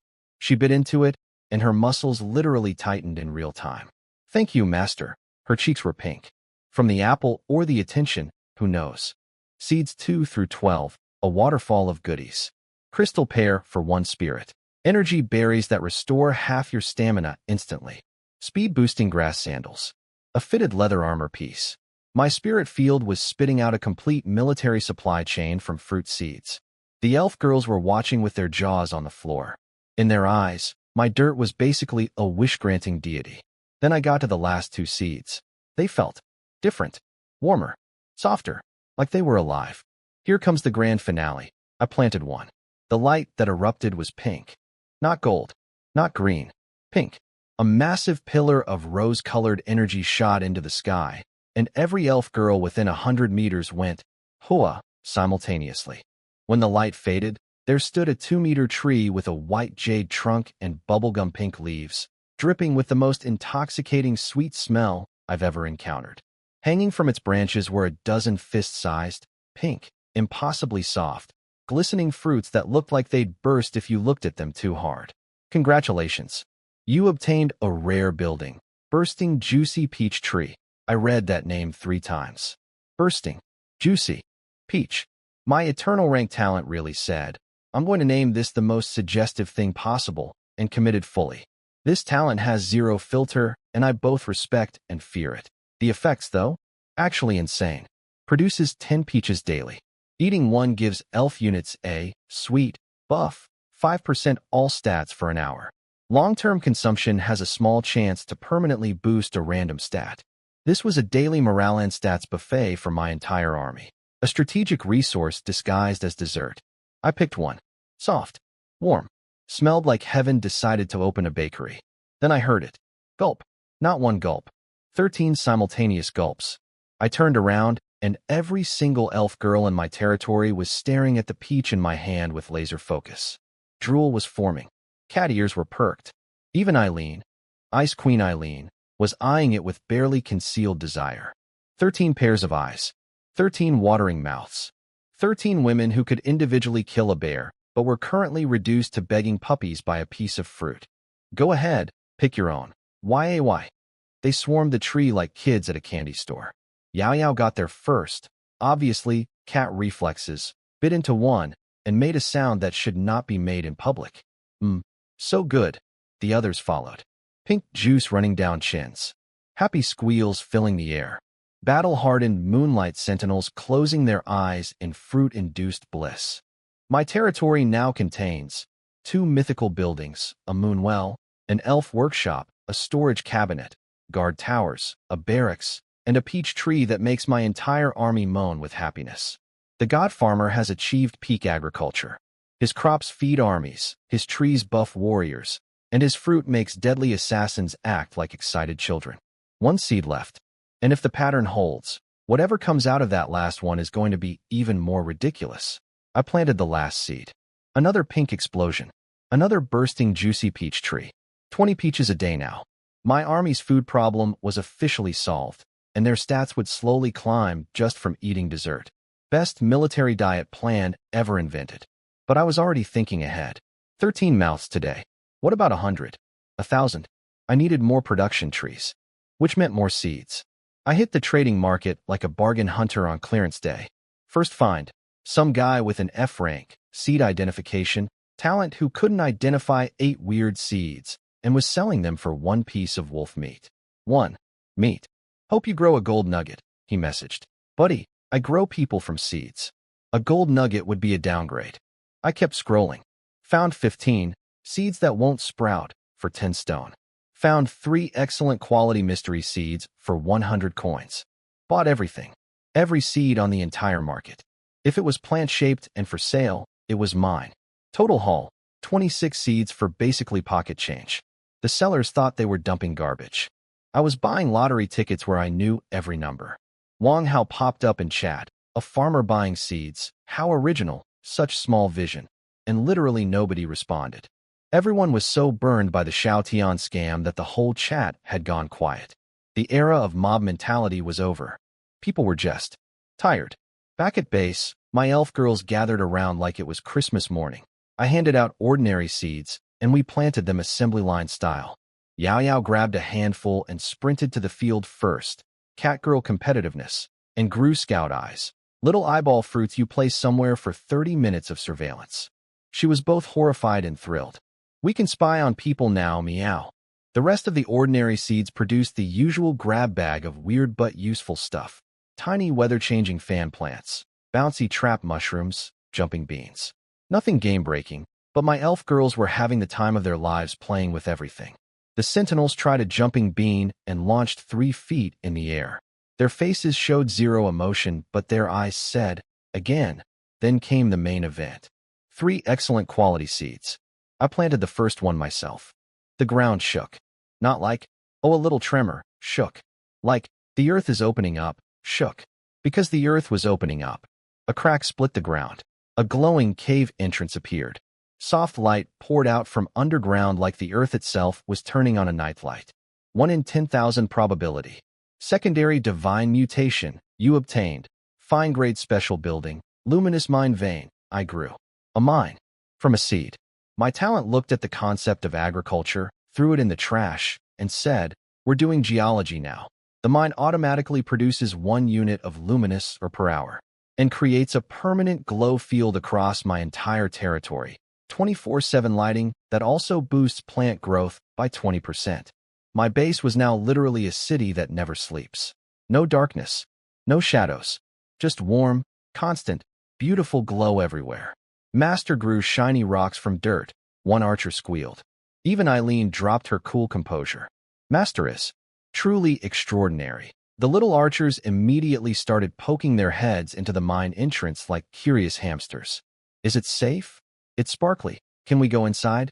The remaining 2 excellent seeds produced solid stuff too, more stat fruits and combat items. But honestly, after growing a literal mine from a seed, everything else felt like an appetizer. Day 6 morning. I was lounging in my chair getting double massages.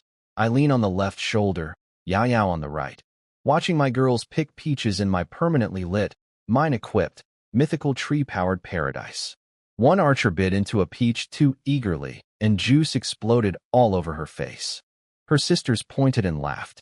Big messy cat face. Even the sentinels cracked the tiniest hint of smiles. Outside my walls, the rest of the village was in full panic mode. Day 6.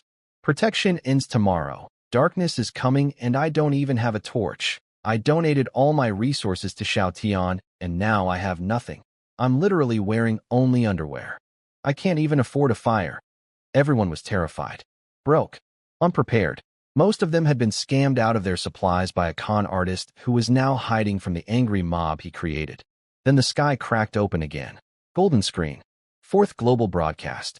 The Queen, my wife, Mommy, and there I sat, in my glowing paradise, surrounded by warriors, trees, mines, and peach juice, watching the sky with mild curiosity while the rest of civilization prepared to crumble. The god farmer built a kingdom while everyone else built excuses. And tomorrow night? Tomorrow night is when the real fun begins. Queen broadcast number 4. She looked even worse. Curse marks had spread to her shoulders and arms now. Progress bar at 20%. Timer ticking down. The whole world simultaneously screamed, my wife, and Mommy, because humanity has zero chill. But then the system dropped the real bombshell. Due to the Abyss curse, after protection period ends, darkness will last 24 hours. Permanent night. Forever, not 12 hours of dark. 24. No sunrise. No daylight. Just endless, pitch black, monster-filled nightmare forever. The chat went from panic to full existential crisis. How is this fair? Fighting monsters in total darkness. That's not a game. That's a funeral. I want to go home. This world is too scary. People were literally crying, having breakdowns. The despair was so thick you could cut it with a knife. Meanwhile, in my permanently lit paradise. Master, what's eternal night? Is it scary? A pink archer wandered over, peach juice still on her chin. Not for you guys, I said, scratching her head. I glanced at my luminous mine, gently glowing 24/7 like the world's most reliable nightlight. While everyone else would be stumbling blind in darkness, my territory would be lit up like a shopping mall on Christmas Eve. Eternal night? More like eternal, not my problem. Then I spotted something in the chat that made me lean forward with genuine interest. Xiaotian was back. After 2 days of hiding, 2 full days of silence while his scam victims demanded refunds. This cockroach crawled out of his hole, and typed 5 words that silenced the entire channel. "Everyone, I'm sorry." Then he launched into the most magnificent piece of theatrical garbage I've ever read. "I was wrong. I was blinded by jealousy. I used your donations selfishly. I'm not human. I've been awake for 2 days straight, not sleeping, not eating, punishing myself. And through my suffering, I've finally discovered something. I might be able to create a microlight magic stone that can push back the eternal darkness. But, sigh, I've used all my resources. I'll just go into the forest alone and die trying to find materials. Don't worry about me." The man apologized, confessed, dangled hope, and guilt-tripped everyone into feeling sorry for him in one message. It was evil performance art, a masterclass in manipulation. I was genuinely impressed in the way you're impressed by a really well-executed bank robbery. Wang Hao naturally erupted into tears. "I knew it. My big bro is a good man who just made a mistake. He hasn't slept in 2 days for US, and people fell for it. Again, the same people, the same con. For the 3rd time. We believe you. Don't go die alone. We'll get you materials. Take my last resources. Save us from the darkness." Resources started flooding into Xiao Tian's inbox like he'd opened a new charity. People who had been cursing his name 12 hours ago were now crying tears of gratitude and sending him their final scraps. Same trick, same script, same results. And behind his screen, the repentant hero was lying in his heated cabin, eating roast meat, watching his resource counter climb, laughing at his victims. Same idiots, same scam. Works every time. He dumped everything into his alchemy table. Not light stones. Not queen research. Not anything he promised. 3rd tier golem. Every single donated resource. Every tearful contribution. Every last piece of wood from someone's demolished shelter. All being melted down into another personal war machine. To kill monsters? No. To kill me. This man's entire existence had narrowed to one singular obsession. Building increasingly expensive robots with stolen money to attack a farmer who didn't even know he existed most of the time. I closed the chat, shook my head, and reached for another peach. "Master, are you watching the monkey show again?" Eileen asked from behind my left shoulder. "Encore performance," I said. "Same monkeys. Same tricks.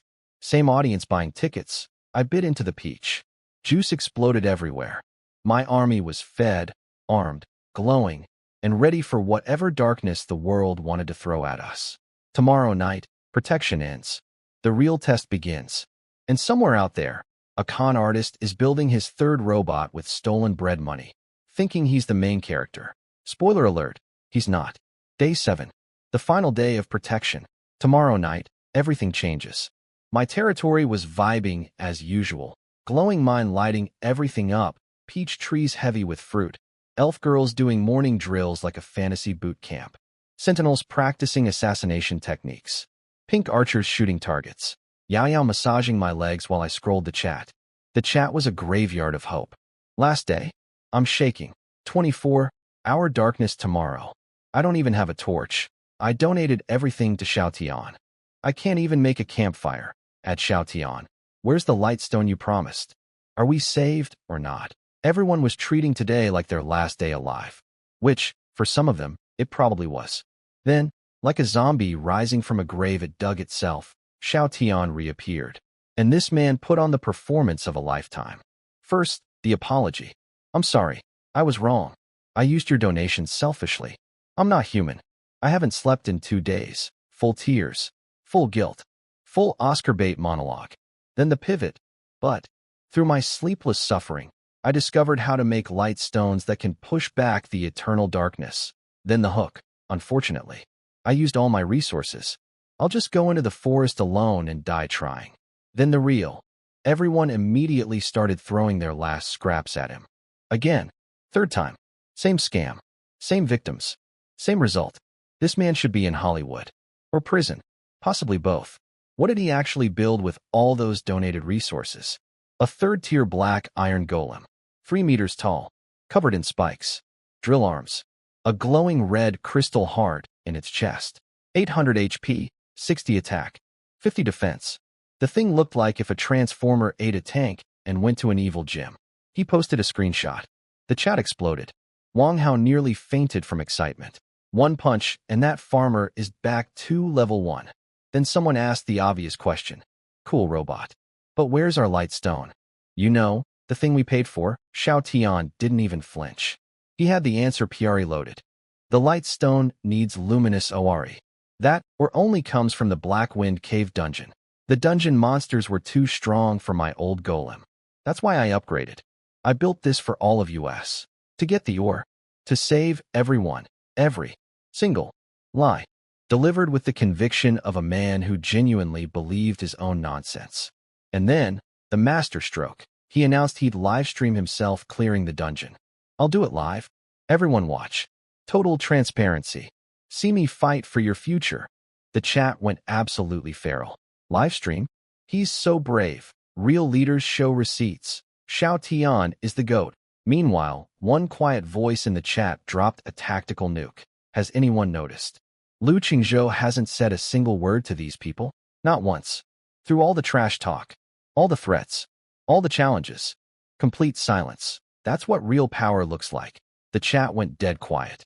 Xiao Tian and Wang Hao probably turned purple. Because it was true. I hadn't typed one message in that chat since day one. Not to defend myself. Not to argue. Not to flex. Nothing. While they were performing a Broadway musical about how great they were, I was building an empire in silence. The loudest person in the room is never the strongest. Master, this Xiao Tian has bulletproof skin. Meow. Yao Yao purred from my feet. Bulletproof? That man's face could stop a nuclear blast. But I was genuinely curious about one thing. He'd actually found a dungeon. Black Wind Cave. That was interesting. Real content. Real challenge. I clicked on his livestream link. Not because I cared about Xiao Tian. Because I wanted to see what a dungeon looked like. And also because watching this man's inevitable humiliation in real time sounded like premium entertainment. Popcorn. No. I had something better. I grabbed a bursting juicy peach, bit into it, let the juice run down my chin, and settled in. Show me what you've got, clown. I grabbed a peach, clicked on Xiao Tian's livestream, and settled in for the show. For humanity. For the queen. For Village 10086. Charge. There he was, standing outside a pitch-black cave, screaming into the camera like a motivational speaker at a monster-killing seminar. Behind him, his third-tier golem, 4 meters of spiked black iron with drill arms, looking like the final boss of a robot fighting tournament. He charged in, immediately got swarmed by a dozen elite poison spiders. The chat panicked. But credit where it's due, the golem tanked everything. Poison? -1 damage. Acid spit? -1 damage. The spiders couldn't scratch it. Then the drill arms went brrrr and turned the spiders into modern art. -155. -162. Dead. Dead. All dead. Under a minute. Xiao Tian leveled up to 3. The chat went insane. Unstoppable.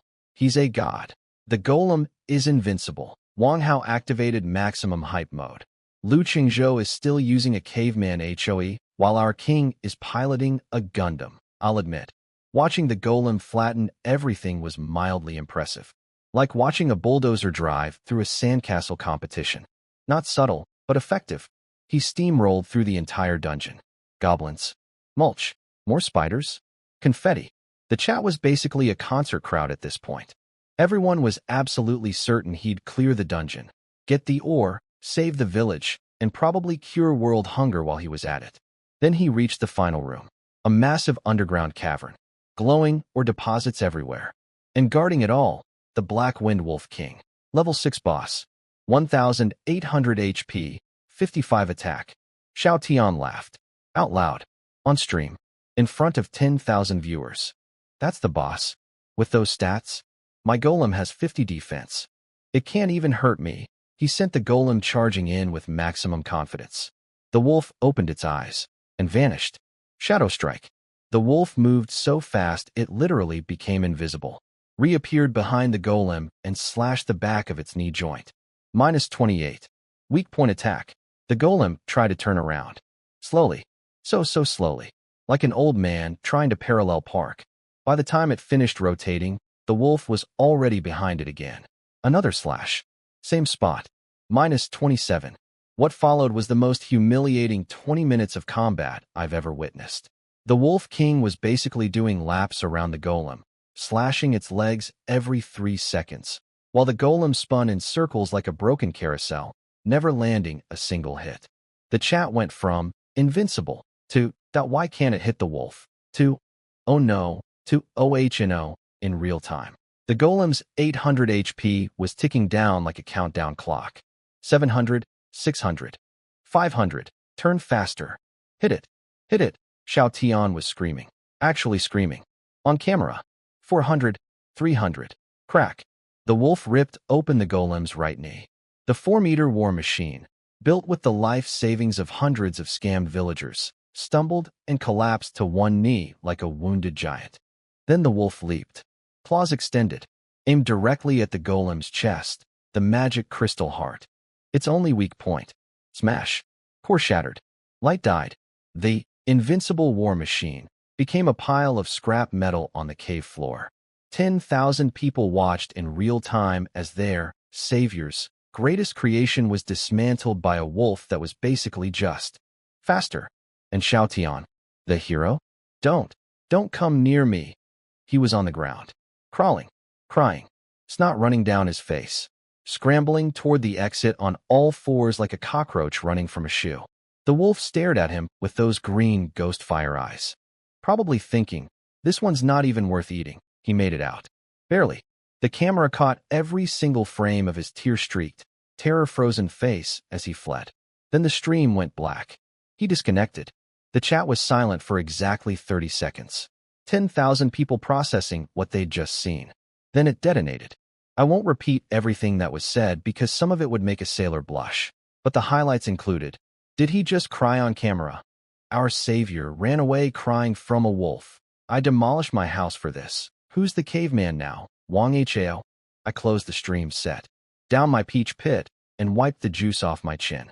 That iron bucket, I said to nobody in particular, was about as useful as I expected. See, here's the thing Xiao Tian never understood. Raw stats don't win fights. His golem had incredible numbers, but it was slow. One fast enemy with half a brain could circle it forever.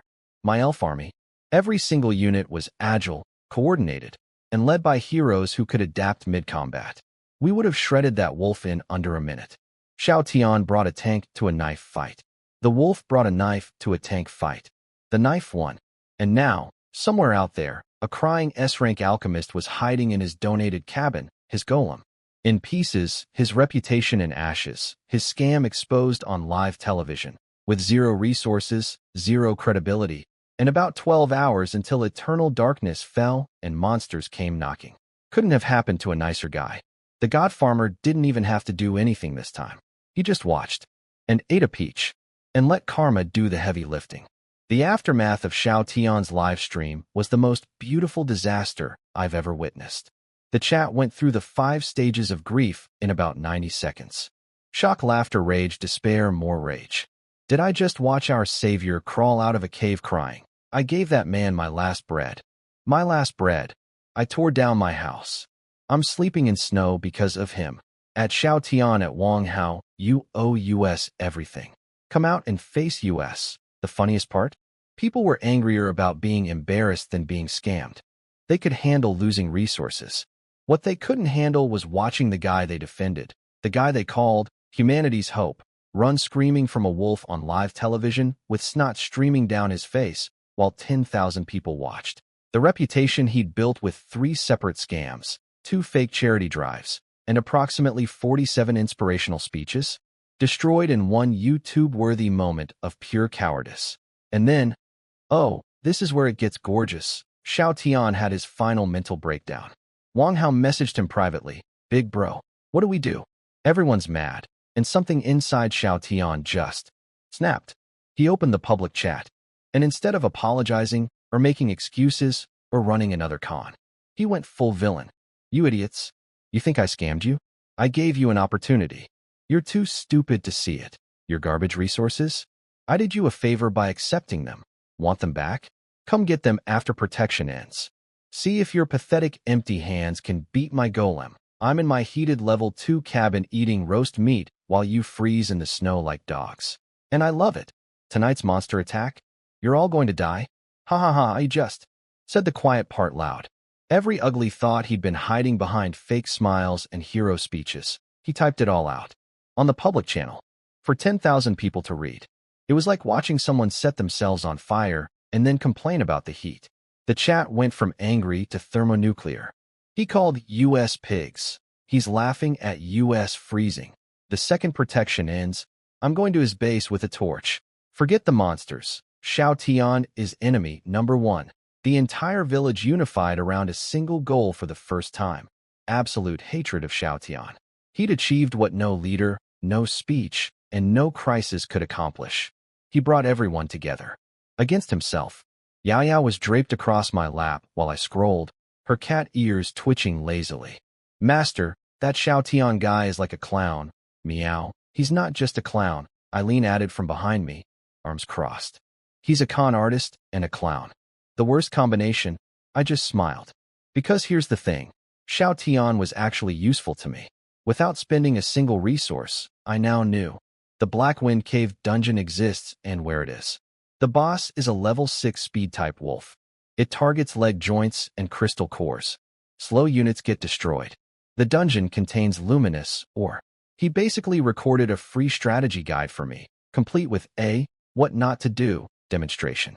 His golem was too slow, too dumb, and too predictable. My elf army, fast, coordinated, and led by heroes who could dodge anything. That Wolf King would be dead in under 2 minutes against my squad. Black Wind Cave, I murmured, rubbing my chin. Then someone in the chat had me. At Lu Qingzhou, you're number 1 on the leaderboard. Xiao Tian couldn't beat the dungeon. Can you? I looked at the message. Looked at Eileen. Looked at Yao Yao. Looked at my army of 16 fully equipped elf warriors doing morning exercises in my permanently lit, peach tree-filled, mythical building-powered paradise. Could I clear that dungeon? The wolf had 1,800 HP. Eileen's upgraded epic bow could hit for 400 on a critical. Yao Yao could drain it dry.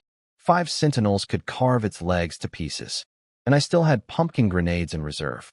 The question wasn't, can I? The question was, how fast? The God Farmer has been watching the monkey show long enough. Time to show them what a real performance looks like.